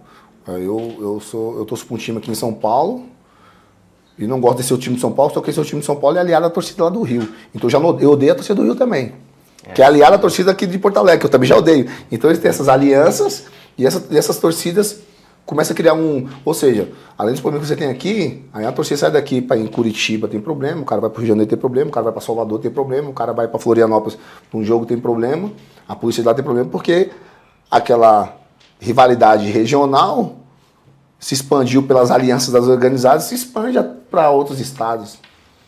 Então você vê torcidas de outros estados vindo para cá e dando mais trabalho do que as torcidas locais. Entendeu? Os caras vêm... É uma parte da diversão. O jogo é o que menos importa, às vezes, parece. Tem cara que passa o jogo todo ofendendo um ao outro e o cara não assiste o jogo. Você olha, eu às vezes a maioria das vezes eu trabalho dentro do campo, e a gente fica observando, né? Qualquer tipo de reação diferente que tem na arquibancada, você passa a situação pro comandante do local. Né? Qualquer tipo de ação diversa, o cara que está ameaçando pular um campo, está ameaçando pular para o outro lado da arquibancada, você fica observando. E você vê que tem caras que eles passam o jogo um olhando para o outro E um xingando um jogo, xingando o outro jogo todo, e o cara não assiste o jogo. Aí essas coisas que eu tento entender. E às vezes esse cara, no dia a dia, ele trabalha de paletó e gravata, marretinha de executivo, cara. Parece que é aquele momento de extravasar dele. A vida dele é a confusão. E a gente, quando foi criado os BAEPs aqui em São Paulo, os batalhões de choque foram dar instrução para o BAEP. E a minha matéria era justamente comportamento social, né? As características das pessoas que no dia a dia é uma coisa e quando chega no estádio ela acaba mudando por causa do ambiente, ela acaba mudando por causa daquilo que ela vê, daquilo que ela imagina que é. Então aquela pessoa que no dia a dia é uma pessoa de boa, de família e tal, o cara é pai, tem filho, tem esposa, tudo mais, mas chega no estádio ele quer enfrentar a polícia, ele quer enfrentar o torcedor adversário, ele quer invadir um campo para bater num jogador. E, cara, é muito engraçado isso. Não dá, Tu tá trabalhando mais em eventos, mas na verdade trabalha todo dia, né? Porque não tem evento toda hora não também. Não tem, a gente trabalha todo dia. E na rua, qual tua ocorrência, assim, pode dizer, mais marcante que tu teve, cara? Litoral de São Paulo, cara, Baixada. É? Tu falou que tá ruim, né? Tá ruim. Foi a primeira vez que eu vi o estampido de um fuzil vindo na minha direção. Guarujá, Morro. E aquele dia ali foi bem complicado. Mas nós conseguimos progredir até onde nós precisávamos, fazer o que precisava fazer, mas... Mas o que tava? Era um assalto que teve? Não, era a operação. A operação de que tinha aquele local ali já estava dando bastante trabalho. Então a gente faz aquela operação de conjunta com o COI, com a rota. Legal. E nós ficamos no local e quando a gente estava subindo o morro, aí o sargento falou, vocês ouviram? Fuzil. Aí 1 tiro, 2 tiros, terceiro. Eu falei, caramba, ele falou assim, fica tranquilo, se você ouviu é porque ele já passou. Porque se você ouviu o tiro do fuzil, fica tranquilo, é porque ele já passou. Você vai ouvir isso também, né? Porque é mais rápido que o som. Então você está ouvindo é porque ele já passou. Aí fomos fazendo... É mais rápido que o som. Mas e outra coisa, os caras não acertam porque não querem, mano.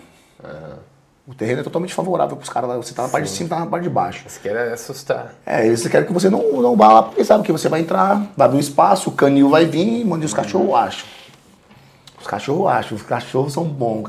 Aí a gente tomou o terreno, que precisava tomar o terreno, aí o canil com os cachorros vem mais seguro, eles tomam o local, soltou o cachorro, aí achou eles acham uma grande quantidade de droga, acharam, sempre acham, né? Teve uma situação no Paraisópolis também, nome de político, pode falar? Pode. Em 2012, invadiram a casa do Celso Russomano, né? Candidato a prefeito, e levaram tudo. Aí acabou repercutindo na mídia isso aí, nós sabíamos que era o pessoal da comunidade ali de Paraisópolis.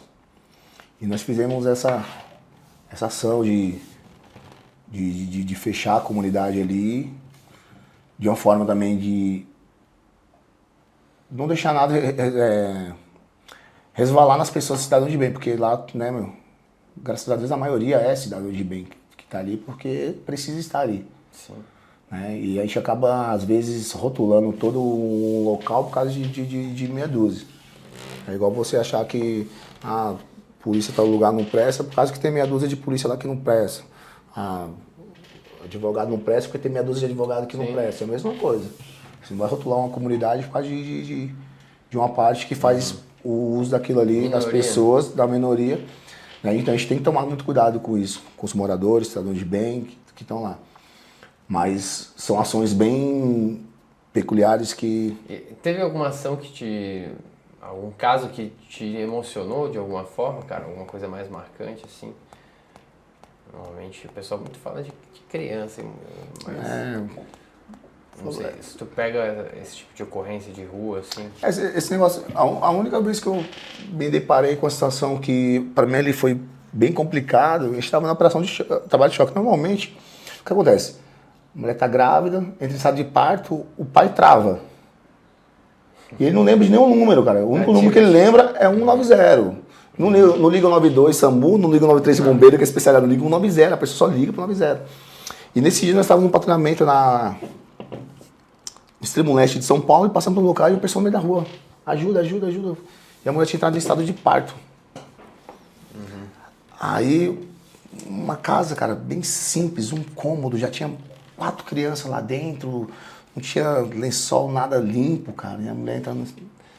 E o tenente lá e o outro policial já tinham experiência nisso aí.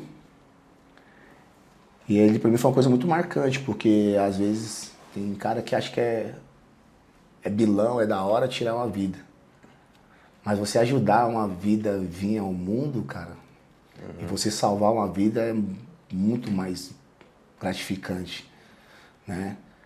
E aquilo ali me marcou muito, porque mesmo tendo aquelas condições, até chegar ao SAMU, a gente deu aquela primeira ajuda ali, a gente ajudou aquela criança, de cortar o cordão, de fazer as técnicas lá com cadarço, né? Mas tinha aprendido alguma coisa disso? Não? A gente aprende isso aí na escola, né? Ah, aprende? Com o passar do tempo você não lembra, mas ainda bem que tinha um policial lá que ele já tinha uma experiência. E pra mim aquilo ali foi algo bem marcante. E deu certo, então. E deu certo. Então aquilo ali me emocionou muito, eu fiquei muito feliz de ter feito parte daquele momento e você ajudar a gerar uma vida ali, né? Sim. Gerar não, né? Que eu não sou pai, né, mano? Mas ajudar a trazer uma vida ao mundo do que você achar que é muito mais importante tirar. Daqui a pouco tu vai ser pai, quero ver se tu vai ser tu que vai colar as placas. Fala, cara, eu tô tu que vai ligar 190 mano. Depois. Eu que vou ligar o 90, cara. Chegar lá no momento. Colando as placas, estourou a bolsa, amor. Eita. Não, mas tá marcada a cesárea. Eu falei pra ela, filha, espera a cesárea, por favor. Espera a cesárea tudo certinho, 29. Não dá desespero falta aqui. 12 dias. Outras coisas que qualquer ocorrência com criança é complicado, né? Sim. Principalmente quando envolve violência sexual, é uma coisa que deixa você... Já aconteceu isso aí, cara, de chegar nessa situação de violência sexual e aquilo ali, cara, aquilo ali mexeu muito comigo. Isso dá... Mexeu muito comigo, ali... Mexeu tanto que o sargento falou assim, vai pra fora. Que ele viu que eu acabei sendo tomado. Entendi. Ele viu que eu tava tomado pela emoção ali e ele ficou preocupado com... Você estava ouvindo o relato da... Abuso sexual. Não, nós chegamos... Chegou no flagrante? Tinha acabado de... Aconteceu logo depois, a criança tava ali sangrando, né? Nossa, mano. E por ser uma pessoa próxima da criança, cara, né? Pai, aquilo não entrou na minha cabeça. Perturbador mesmo. Perturbador, é uma coisa que complicado. E eu sou uma pessoa bem controlada, cara. Sou uma pessoa bem controlada. Pra me tirar do sério é muito difícil. Apesar dessa aparência aqui. O mundo me julga um pouco pela minha aparência. Esse bicho deve uma briga. Nada, cara. Eu sou um cara muito tranquilo, sou muito da paz. Mas aquilo ali me tomou de um jeito que o sargento percebeu a minha reação e falou assim, sai, porque ali foi um momento ali que foi bem complicado. Pra mim foi bem difícil. Aí o teu superior percebeu que tu estava... Ele percebeu que eu estava tomado pela situação. Tava com raiva? Tava com ódio. E o cara tava lá, o abusador, né? Vocês prenderam em flagrante. Tava. Daqui a pouco ia... Ia fazer uma justiça com as próprias mãos. Ia acabar... Se prejudicando. Me prejudicando a minha família, prejudicando a minha carreira. Ainda bem que tem um cara muito experiente do meu lado ali, ele percebeu que eu não estava de uma situação que é característica minha, que é manter a calma, a tranquilidade. Ele percebeu e depois respirei, chorei, não vou mentir não, chorei, mano. Saí de perto, chorei porque na minha cabeça não entrava aquela situação. Chorei pra caramba, falei, não é possível, cara, é o pai. Aquele aí foi bem complicado. Então essas duas situações assim de tomada mais... Essa situação acho que é uma das únicas também que me afeta de alguma forma, né? E vira e mexe como tem, cara. Chega muito lá na né, delegacia, cara, pra gente. Às vezes a criança conta depois de uns dias. Normalmente chega assim, né? Eu não peguei ainda o flagrante como tu pegou, né? Chega depois de uns dias, percebe no órgão genital da criança uma alteração, tá com ferida, tá com alguma coisa. Aí depois que vão lá, né? Não peguei nenhuma situação de flagrante assim. Mas aí você ouvindo, você vai fazer a ocorrência, né? E vai fazendo a pergunta ali, ouvindo a criança falar. Nossa. Cara, você começa a ficar com uma repulsa, velho. Tipo, como o pai faz isso, como o padrasto faz isso, cara. Às vezes é um vizinho também, às vezes acontece. Sim, um parente próximo, um amigo da família que tem facilidade de estar no local. É uma parada que a última vez que aconteceu, eu mesmo fui pra trás, assim, falou a ocorrência, eu fui lá pra trás, tomei uma água, assim, porque... Então, e tem delegacias que é especializada nisso, eu imagino pros caras, esse psicológico que tá sempre recebendo. Normalmente é mais mulher nessa especializada, é mulher que trabalha. Porque elas estão mais... Até acho que é melhor pra falar com a criança, né? Tem uma abordagem... Porque até a criança confiar em outro homem é complicado, né? É. Complicado. Mas sabendo falar, mas a criança é engraçado que ela... Muitas vezes ela não sente o trauma na hora. Ela às vezes fala, tipo, de uma maneira como se fosse uma coisa, não digo normal, mas pra ela não caiu a ficha do que aconteceu mesmo. O que a gente fica sentindo de repulsa, às vezes ela tá falando meio na inocência. Ele fez isso, ele tocou, ele colocou, ele não colocou, ele pediu pra eu fazer... ele pediu pra eu botar a boca, tipo...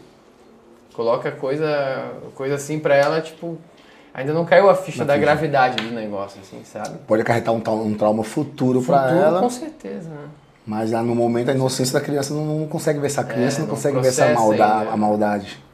O que é realmente aquilo que aconteceu. Então é uma coisa que eu prefiro não me deparar de novo, cara. Então... Ainda mais agora que eu vou ter uma menina. Não. Mas tem que se mexer com ela. Não. Aí já é. Mas já preparei o contrato dela, já. Ela tá autorizada a namorar em 2052? Tu já viu aquele meme da camisa que o cara coloca? Com a música da Champions? Contrato 2052, com 30 anos. Assinando assina, coloca a camisa aqui. Ela vai ter que fazer isso. Bom demais aquele meme. Mas enfim, mudando de assunto, cara. Como é que é a relação com as outras forças policiais aqui? Por exemplo, Polícia Civil no dia a dia. Vocês têm uma boa relação ou já teve treta? Como é que é a convivência aí? Aqui em São Paulo é algo bem particular, é diferente. Por exemplo, o pessoal do 01, a gente chama de 01, o pessoal do Rádio Patrulha que está no dia a dia. Eles atendem N ocorrências, cara. Desde o cara parou o carro na porta da minha casa aqui e não quer tirar. Tem um cara sentado na minha calçada do meu comércio aqui, tudo é um 90. Então esses caras estão ali, no dia a dia. Que pra mim, eu falo pra você, o cara pode ser da rota, do choque, pode ser do que for. Força Tática, BAEP. Polícia, mano. Polícia que segura o reggae em São Paulo é o pessoal do 01. É aquele cara que tá ele e o parceiro dele, 12 horas, atendendo todo tipo de ocorrência, só em dois, muitas vezes com a viatura sem muitas condições ou sem equipamento. Porque pra nós chegar com aquele carro gigante cinza, aí desce 4 caras totalmente equipados, com a boina atravessada na cara, aí desce cada um com um fuzil. Aí você olha lá na viatura, tem escudo, tem tudo. É diferente. Né? Não é pra falar que é mais fácil ser polícia assim, mas é mais fácil ser respeitado assim. Então você tá ali no dia a dia, no mesmo bairro, passando nas mesmas ruas. Então você tá ali no dia a dia na delegacia. Então, nem sempre, você trabalha na delegacia, sabe que tem coisa que não... Que não dá pra ficar levando toda hora, porque vai encher ali uma coisa que... Né? Aí acaba atrapalhando uma coisa de gravidade de maior gravidade. Sim, às vezes a guarnição sai da rua por causa de uma coisa. De uma coisa, o cara chega lá porque o mendigo tá sentado na... Então, pra nós é diferente. Quando a gente vai pra delegacia, levar uma ocorrência, é porque já não tinha o que fazer. Então, quando a gente chega lá, pelo menos com a gente, eu sinto que o tratamento é um pouco diferente. Não são todos os lugares. Uma recepção... É melhor recebido, assim, vamos dizer, melhor recebido, o melhor atendimento. Lógico, o cara que tá no dia a dia, ele é mais esperto, ele vai chegar na delegacia e vai fazer amizade. Porque um precisa do outro, cara. Sim, com certeza. Precisa do outro. Eu acho que era um tipo de coisa que tinha que ser mais forte. Eu também acho, cara. Eu acho que essa união Polícia Militar, Polícia Civil, fala pra você. O estado que a Polícia Militar e a Polícia Civil trabalhar junta, unida, esse estado, o crime não se cresce, mano. Não se cresce. Não se cresce. E a gente tem uma Polícia Militar e uma Polícia Civil muito forte aqui em São Paulo, A Polícia Militar tá na rua direto, a Polícia Militar tem muita informação. Muito. E a Polícia Civil trabalha com investigação, trabalha com informação. E a Polícia Civil também tem muito recurso. Então você junta o operacional ali, as informações, com aqueles recursos, com aqueles serviços de inteligência. Então eu acho que tinha que ter mais essa aproximação entre polícia civil e polícia militar. Aqui Mas em já São aconteceu Paulo. de tu não ser bem recebido, tu perceber um mau atendimento? Não sei se é exposto isso ou tu percebe o jeito de receber, assim, tipo... Principalmente depende do tipo de ocorrência, né? Depende do que você está apresentando lá. É foda, cara, é foda. Isso acontece em todo lugar, né? Não é só em São tipo, Paulo. A gente conversa com colegas de outros estados e a gente vê que... Eu sempre converso com os colegas que é uma coisa de se colocar no lugar da guarnição, por exemplo. Por que trouxe isso pra delegacia? Acontece, tem colega que fala, por que trouxe só coisa pra delegacia? Eu falo o seguinte, ó, você tava lá, eu me coloco no lugar da guarnição, você tava lá na rua, tá tendo um rolo. Não parece muita coisa, mas tá inflamando o negócio lá. Tá inflamando, tem vizinho, o pessoal tá bêbado. Cara, o que eles querem? Tira de lá os protagonistas daquela confusão lá, leva pra um lugar mais calmo, leva pra delegacia, vai fazer o BO, mesmo sabendo que não pode dar um flagrante, mas leva pra lá e lá o negócio vai se acalmar. Vai fazer o que com os caras? Tem que resolver a situação ali na hora. Você tá ali na rua, você tem que resolver. Sim. E aí vai, às vezes, levar pra DP, enfim, e aí depois o delegado decide o que vai fazer. Então eu me coloco no lugar do cara que está na rua lá, há horas trabalhando e leva para a delegacia. Está de estresse bem maior, não? Exatamente. Mesmo quando chega uma ocorrência que eu vejo, mas isso aqui trouxe para a delegacia, né? Você pensa assim, mas eu me coloco no lugar de como eles estavam e sempre recebo bem. Até o pessoal lá da PM já falou, eu gosto quando tu tá no plantão, quando tu vem, tá ligado? Mas Porque infelizmente tem colega que não recebe bem, o que é aí? Tipo... Cara, chegou na delegacia, irmão, beleza, fica à vontade aqui, uma água, aqui um café, fica à vontade aí, eu trampo assim, só que assim, também eu vou falar, o lugar que eu trabalho é menos correria do que uma central, talvez, de plantão em São Paulo, não sei como é que é, o nível de estresse, quantas horas o polícia tá ali também, tem tudo, tá todo mundo estressado, todo mundo, tá o cara da PM na viatura, horas lá, trampando, às vezes tá sem comer, tá sem... o escrivão tá ali, mal terminou uma coisa, já tá digitando outra, ele também não tem aquele tempo dele ali. Aí já começa a ver a fila de coisa que tem. Aí começa a chegar pessoas querendo atendimento de coisas, vai falar, aguarda aí, e realmente, aí onde passar a ocorrência para outro plano. Aí cheguei a entrar na delegacia às 17 horas de um dia e saí 8 horas da manhã do outro. É foda, cara. Passou. Teve um dia que eu fiquei com pena de uma guarnição lá também. Teve uma operação grande na cidade, aí levaram vários flagrantes lá. Operação de combate ao crime organizado lá na cidade. E chegou, sei lá quantas guarnições, uma seguida da outra. Acho que foi 8 ocorrências seguidas. E aí só tinha uma equipe para atender. Aí teve a última guarnição que ficou. Aí chegaram, apresentaram, sei lá, 8 da manhã na delegacia, 7 e pouco, saiu 9 horas da noite. Ficou mais de 12 horas na delegacia lá. Cara, eu fiquei com pena dos parceiros. E foi uma vez não, várias vezes. Bom, quando é esse tipo de operação aqui em São Paulo, tem uma vantagem que esse tipo de operação é organizada às vezes pelo Ministério Público. Então, quando o Ministério Público e a gente consegue o resultado que é esperado e vai apresentar, aquela delegacia ela sabe que naquele dia está tendo operação do Ministério Público. Então, chegou, filho, ali é a prioridade. Então, é uma ocorrência que vai para... Às vezes prepara a equipe já para receber os flagrantes. E às vezes vem delegados, escrivães de outra delegacia prestar aquele apoio ali. Quando é operação assim, é a melhor coisa que tem é prestar ocorrência, porque ele é bem mais tranquilo. Agora, no dia a dia, tem delegacia que é no meio da periferia, cara. Tem delegacia aí que os caras passam dando tiro Tem que ser blindado os vidros, dá tiro nos vidros. Entendeu? Então aí é a hora, porque quem é que vai dar aquele primeiro apoio para a delegacia? A viatura do Polícia Militar que tá ali na área, pô. Então, por isso que eu acho que é assim, importante estar trabalhando junto, trabalhando em conjunto. E falo pra você, aqui em São Paulo, nós temos uma excelente polícia civil, uma excelente polícia militar, forte. E se essas forças se unirem, o crime em São Paulo não se cresce. Se aumentar um pouco o efetivo e unir as forças... O crime organizado em São Paulo não se cresce, porque é muito forte, são muitas pessoas. São muito especialidades. Aqui a Polícia Civil de São Paulo tem várias especialidades. A Polícia Militar de São Paulo tem exército aí que não, como eu falei, tem exército aí que não tem um quanto de homens que tem. Aqui estão fazendo flagrante por vídeo, né? Você dá depoimento por vídeo já aqui? Ou já tá voltando presencial. Até Mas eu digo, quando você leva um flagrante para a delegacia, estão pegando o relato dos PMs por vídeo ou ainda no papel? Ah, não, no papel. Ah, tá sendo no papel. No papel normal. Você fala e o escrivão vai Lá tá vai sendo redigir. no vídeo, já agiliza muito, cara. Ah, é? Ah, filma ali, tá Pensei filmando. que era audiência. A audiência estava sendo remota, né? Online. Mas agora já voltou depoimento presencial, já voltou aí no fórum. Pô, agiliza muito o vídeo, cara. Porque na escrita ali demora um tempão. No vídeo é 1, 2 minutos, Faz a pergunta, você já responde era. Vai, e rápido. fica salvo o áudio. 4, fica salvo o áudio e o E vídeo. aí o vídeo. Aí E nós manda- não quer manda- apresentado para a lá autoridade. tem Lá tem um sistema do TJ lá, da Justiça, que você faz o upload ali de todas as peças, dos vídeos, e manda direto pro judiciário, para eles receberem lá.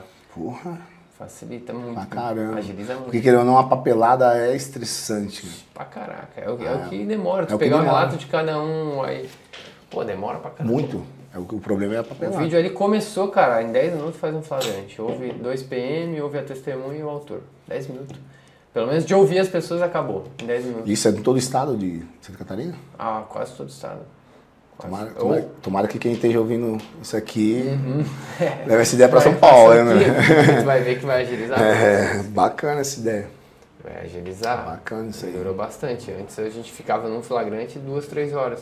Hoje faz em meia hora, dependendo do que for, né? Às vezes tu pega uma ocorrência, como já aconteceu nesse dia que eu te falei, que chegou 8 ocorrências junto, pegou uma ocorrência que veio droga pra caramba, aí você tem que pesar a droga, aí veio também dinheiro, aí tinha mais de R$1.000 em moeda. Puta, que eu tinha que contar Cara, as moedas. pensa, velho, contar R$1.000 em moeda. Nossa. Eu demorei pelo menos meia hora pra contar todas as moedas e botar no BO. Aí vai pro escrivão depois. Aí ele confere lá também. Cada moeda. E 1 hora, pelo menos, só pra contar a moeda. Puta. É foda. Mas é. Enfim. É a pior ocorrência que tem, mas de tráfico é a pior. Porque tem negócio da droga, de levar pro IC pra fazer a perícia, pra constatar que realmente é. E se tiver outras coisas envolvidas, arma. Mas vocês celular. que levam? Vocês que levam antes de apresentar na delegacia ou não? Não, a gente apresenta na delegacia. Na delegacia direta e depois lá. Delegacia. Assim, às vezes para agilizar o trabalho, se isso for bom para todo mundo, a gente acaba agilizando né? Porque se você for esperar a disponibilidade de uma viatura da Polícia Civil para ele poder fazer isso, você não sai de lá. Mas porque faz na hora? na delegacia não. Droga?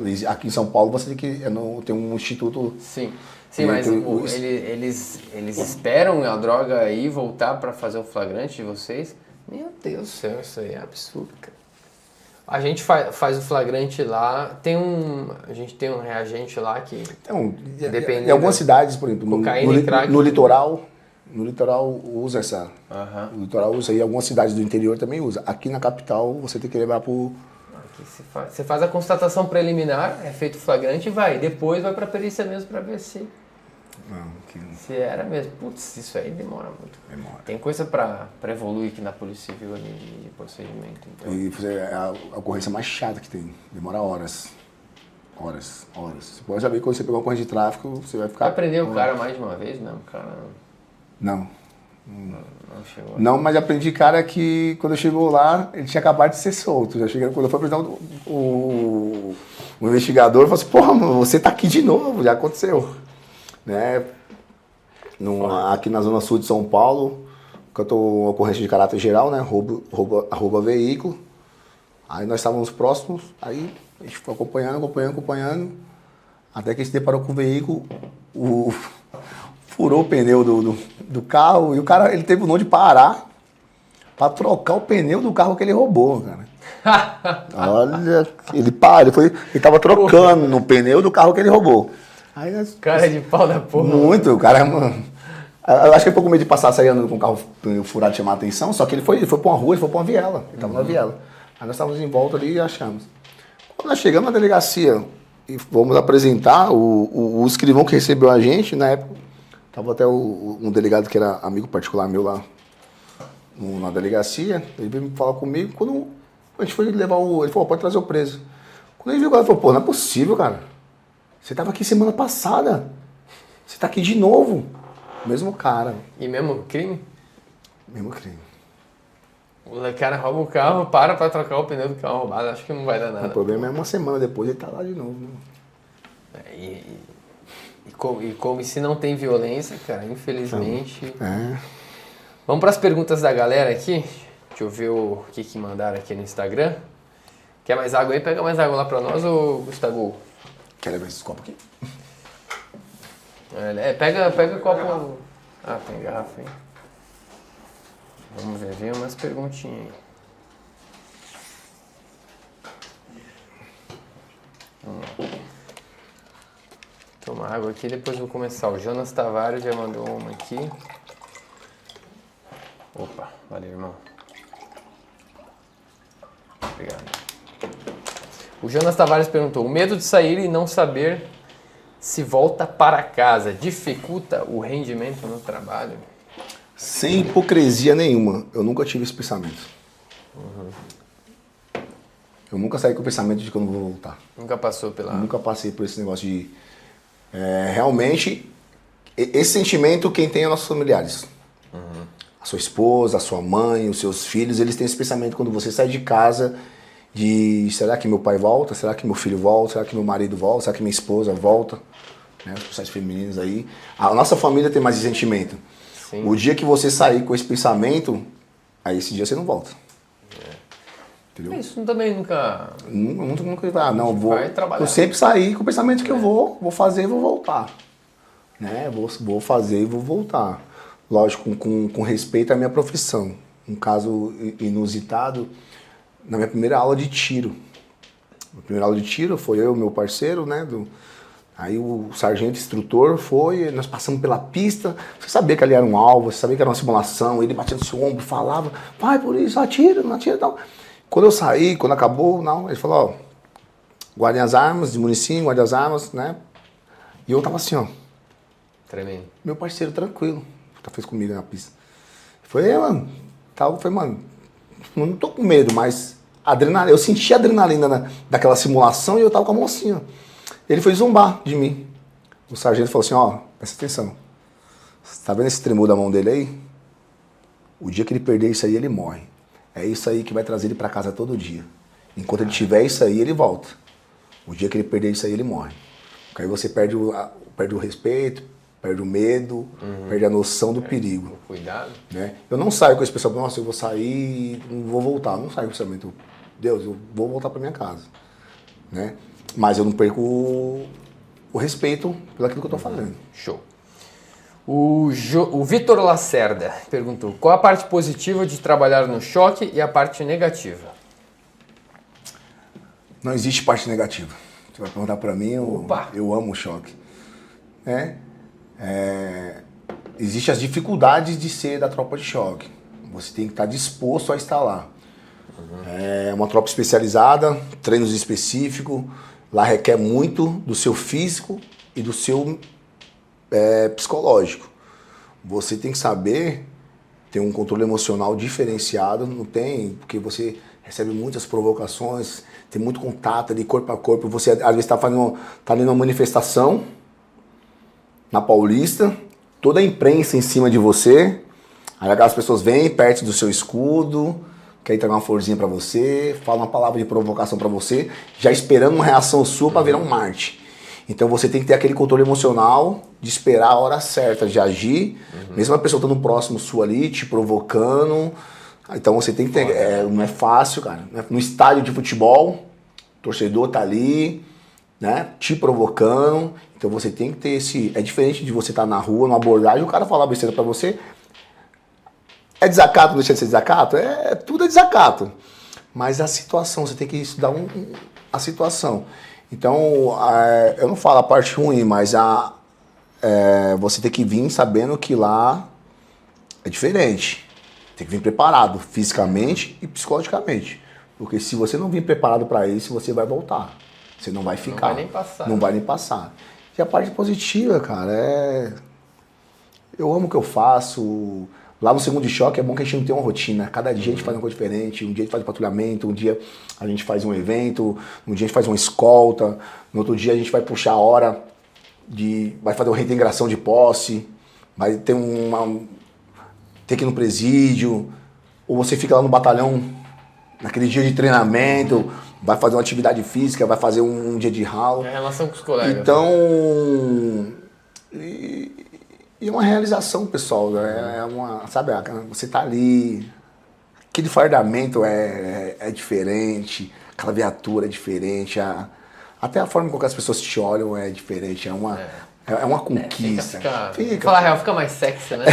Coloca a boina ali, equipamento, colete, o cara fica 3 vezes mais bonito. Camuflado. Não, tem uns colegas lá que eu falo pra eles, eu brinco com os caras, falo assim, meu, vocês ficam marcando com as meninas aí, postando foto fardada, elas já viram vocês sem farda já, mano? Tá fudido. Tá fudido, quando você chegar lá, eu falo assim, não é esse aí não, pode pôr a farda, sem farda não dá. A farda engana mais que o filtro do Instagram. Porra, mano, engana, viu? Porra. Parte positiva, você fica mais bonito. Fica mais bonito. Falou um monte de coisa aqui, essa foi a conclusão. Vamos para outro. O Jonathan Souza perguntou o maior desafio dele durante o percurso para se formar na PM de São Paulo. A gente falou um pouco ali, né? Eu acho que durante o meu curso de formação, as provas, né? Você estudar ali, você saber que o que te qualifica é você, o que te qualifica são as suas notas, se você busca algo diferente, igual eu buscava ser do choque, eu estudei bastante. Então essa parte aí de entrar na vida militar, o militarismo, você se adaptar ao militarismo, eu acho que é o maior desafio, né? Você vem de uma vida paisana, vem de um trabalho CLT, que você não quer trabalhar amanhã, você não vai descontar do seu salário, você toma ali uma advertência, ou você vai no médico procurar um atestado, ou, sabe, não está satisfeito, fala, tô indo embora. É diferente, lá não tem como você fazer isso aí, entendeu? Você tem que estar sujeito, você não tem como bater de boca com o seu chefe, com o seu gerente, seu diretor, não, lá aí é uma hierarquia. Então essa adaptação ao militarismo, né, e essa constância aprendizado, acho que é a parte mais difícil, mas a adaptação ao militarismo é o mais complicado, cara. Tá adaptado hoje? Sente que... Eu respiro militarismo. Hoje faz parte já. Faz parte de mim o militarismo, doutrina. Tua filha vai ser militarizada. Ela vai aprender a fazer a gente vai brincar de conduta. O Marcelo de Carvalho Júnior perguntou. Pergunta pra ele o que é mais perigoso, ser policial ou falar não para a esposa? Ser policial ou falar não para a esposa? Qual é mais perigoso? Essa pergunta tá vindo de Portugal. Eu sei quem fez essa pergunta. Tu conhece? O cretino do meu cunhado. Por isso que ele falou isso aí. Ele conhece a irmã dele. Já sabe quebrar. Ele conhece a irmã dele. Mas o respeito em casa é maior. Em casa é mais difícil. Em casa é mais difícil. Em casa é sempre mais difícil, meu. Porra, que traíra, hein, Marcelo? Tá em Portugal, mano. Deixa eu ver aqui. Vamos lá se veio mais coisa. O Eduardo Lucena perguntou qual a ocorrência policial mais perigosa da sua carreira. Abraço, Eduardo. Aquela do fuzil lá que tu Eu acho que essa do Guarujá. Do Guarujá foi um momento de mais tensão. Que realmente, cara, eu falo pra você, o pessoal respeita muito a tropa especializada quando você vai em qualquer lugar. Tanto que na área que a gente tá, o índice de criminalidade cai muito. Mas no litoral de São Paulo, eles têm enfrentado muito. Pode ser rota, pode ser choque. Os caras, inclusive, parabéns ao 2º BAEP de São Paulo aí, que é o batalhão especializado lá, que tem enfrentado muito o litoral sul de São Paulo. Os caras estão passando por uma situação bem complicada, porque os caras estão enfrentando mesmo. E os caras estão tirando de letra lá. Eu tenho que dar parabéns para meus irmãos do 2º BAEP aí. Tem alguns parceiros, os caras do litoral aí. Parabéns, mano. Vocês estão embaçados mesmo. Valeu, rapaziada. O Pedro Enzo perguntou como foi o curso de formação dos soldados de São Paulo da PM. Foi muito puxado, a gente já falou sobre isso. Como é que foi? O Léo Ferreira Júnior perguntou qual o maior desafio que um policial enfrenta em São Paulo? Infelizmente, o nível da criminalidade de São Paulo está aumentando muito. Tu sente que aumentou desde que eu tenho? Aumentou muito e os bandidos vão... Isso é complicado você falar de lei, né? Não tô aqui para ficar questionando as leis. mas a impunibilidade está fazendo com que algumas ações aí, né, aumente. Então a maior dificuldade é justamente um pouquinho falta de respaldo. A gente tivesse um pouquinho mais de respaldo para jurídico, para trabalhar, vou falar para você. A gente segurava aqui em São Paulo tranquilo. E aí a gente segura, mano. Não desmerecendo nenhum estado, não, mas São Paulo não virou Rio de Janeiro ainda porque a polícia de São Paulo não deixou. Boa. O Anderson Dourado perguntou, Cabo Rodrigues é padrão? Não perguntou, só mandou uma mensagem. Cabo Rodrigues é padrão, ainda vou trabalhar com ele no segundo de choque. Forte abraço, meu conterrâneo. Anderson Dourado com H, conhece? Trabalha no 22º Batalhão da Polícia Militar lá da Zona Sul de São Paulo. Maneiro. O Diogo perguntou, como é viver com salário de policial militar em São Paulo? Dá pra viver ou tem Aí sim é ser herói. Tem que se virar nos 30. Tem que se virar, irmão. A gente tem que se virar. Como a gente trabalha dia sim, dia não, você trabalha aqui um dia no mês, nossa profissão, ela proporciona você buscar outras, né? Eu não gosto de trabalhar como polícia na minha folga. Né? Você tem atividade de DGEM aí, tem atividade de delegada, que é atividade municipal e estadual, que é remunerado pelo município e pelo estado, que te proporciona, né? Eu como tenho facilidade da área comercial, a parte de suplementação, é uma coisa que eu sempre gostei, né? É uma coisa que eu conheço, então eu tenho essa facilidade. Já tive loja física, hoje trabalho mais com virtual, então eu procuro meios, né, para poder ganhar um dinheiro extra, sem precisar ser polícia na minha folga. Mas também porque não dá, cara. Infelizmente você vê colegas aí, o cara é 12 horas de bico, 12 horas de PM, 12 horas de bico, 12 horas de PM. Não para. Aí, minha família, onde é que fica? Já teve situação de... Eu posso falar porque eu sempre conversei isso com ele, não vou citar o nome dele, mas um colega que o filho virou bandido, cara. Puta, foi preso. E quando a gente foi lá ver a situação, e o pai falou assim, pô, sempre trabalhei pra caramba, nunca deixei de faltar nada. E o filho virou assim, falou, como não? Eu não tinha você. Acho que não sei o que foi pior pra ele, ver o filho sendo preso ou o filho falar assim, eu não tive você. Não que justifique a ação do filho dele, aquilo ali, porque o cara era um excelente polícia, um cara... Mas ele falou assim, a vida do cara foi bico e PM, bico e PM. Então o cara não tinha tempo pra família, não tinha tempo pra esposa, não tinha tempo pros filhos, mas ele tá fazendo aquilo ali, só que os filhos e a esposa não entendem que ele tava fazendo aquilo por eles, porque ele trabalhava demais pra proporcionar, então ele abriu mão de viver para proporcionar uma vida melhor. E acontece isso muito, cara. Infelizmente acontece muito. Policiais que abrem mão de viver. O cara abre mão da vida dele. Porque ou ele tá 12 horas na polícia, ou ele tá 12 horas num bico, ele não tem tempo para viajar. Tá em casa cansado, estressado. O cara, nas férias dele, ele tá no bico, não pode viajar nas férias porque tem um bico. Não bate as férias do bico. Então o cara, ele não consegue se programar para fazer alguma coisa com a família e acaba perdendo a família, mas a família não entende que ele tá abrindo mão de viver. Para proporcionar para a família algo melhor. Então, eu acho que um melhor salário, né, melhores condições para o policial, isso ajudaria a ter uma tropa menos doente. A tropa acaba ficando doente, que eu falo em relação a estresse, fisicamente, sentimentalmente, família, tudo. O filho desse teu colega deu uma melhorado ou tá preso? Tá preso ainda. Até hoje, a última vez que eu fiquei sabendo. Ele aposentou depois, o colega, né? Foda. Até onde eu fiquei sabendo, ele estava preso. Vamos agora para o quadro final do programa chamado Tiro Rápido. Eu vou fazer uma pergunta, falar uma frase, você vai responder ou completar a frase só com uma palavra. Ou no máximo uma frase, o que vier na cabeça rapidamente. Bora? Bora. Polícia é? Pra mim é tudo, velho. Ser policial é ser? Sacerdote. O choque é? O choque é foda. Um motivo para ser policial. Meu pai. Um motivo para não ser policial. Não existe. O que eu mais gosto da polícia é? Segundo batalhão de choque. O que eu menos gosto da polícia é? Salário. Policial bom é policial? Feliz.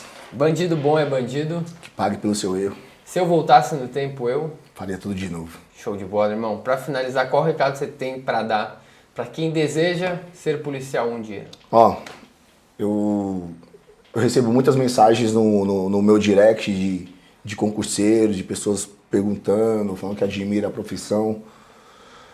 Primeira coisa, nem todo mundo dá a sorte que eu dei de fazer a prova uma semana antes, sem saber e não estudar. Estuda. Estuda, se prepara, mas não prepara só o seu intelectual. Você prepara a sua mente, prepara seu corpo, para você ver se é isso mesmo que você quer. Né?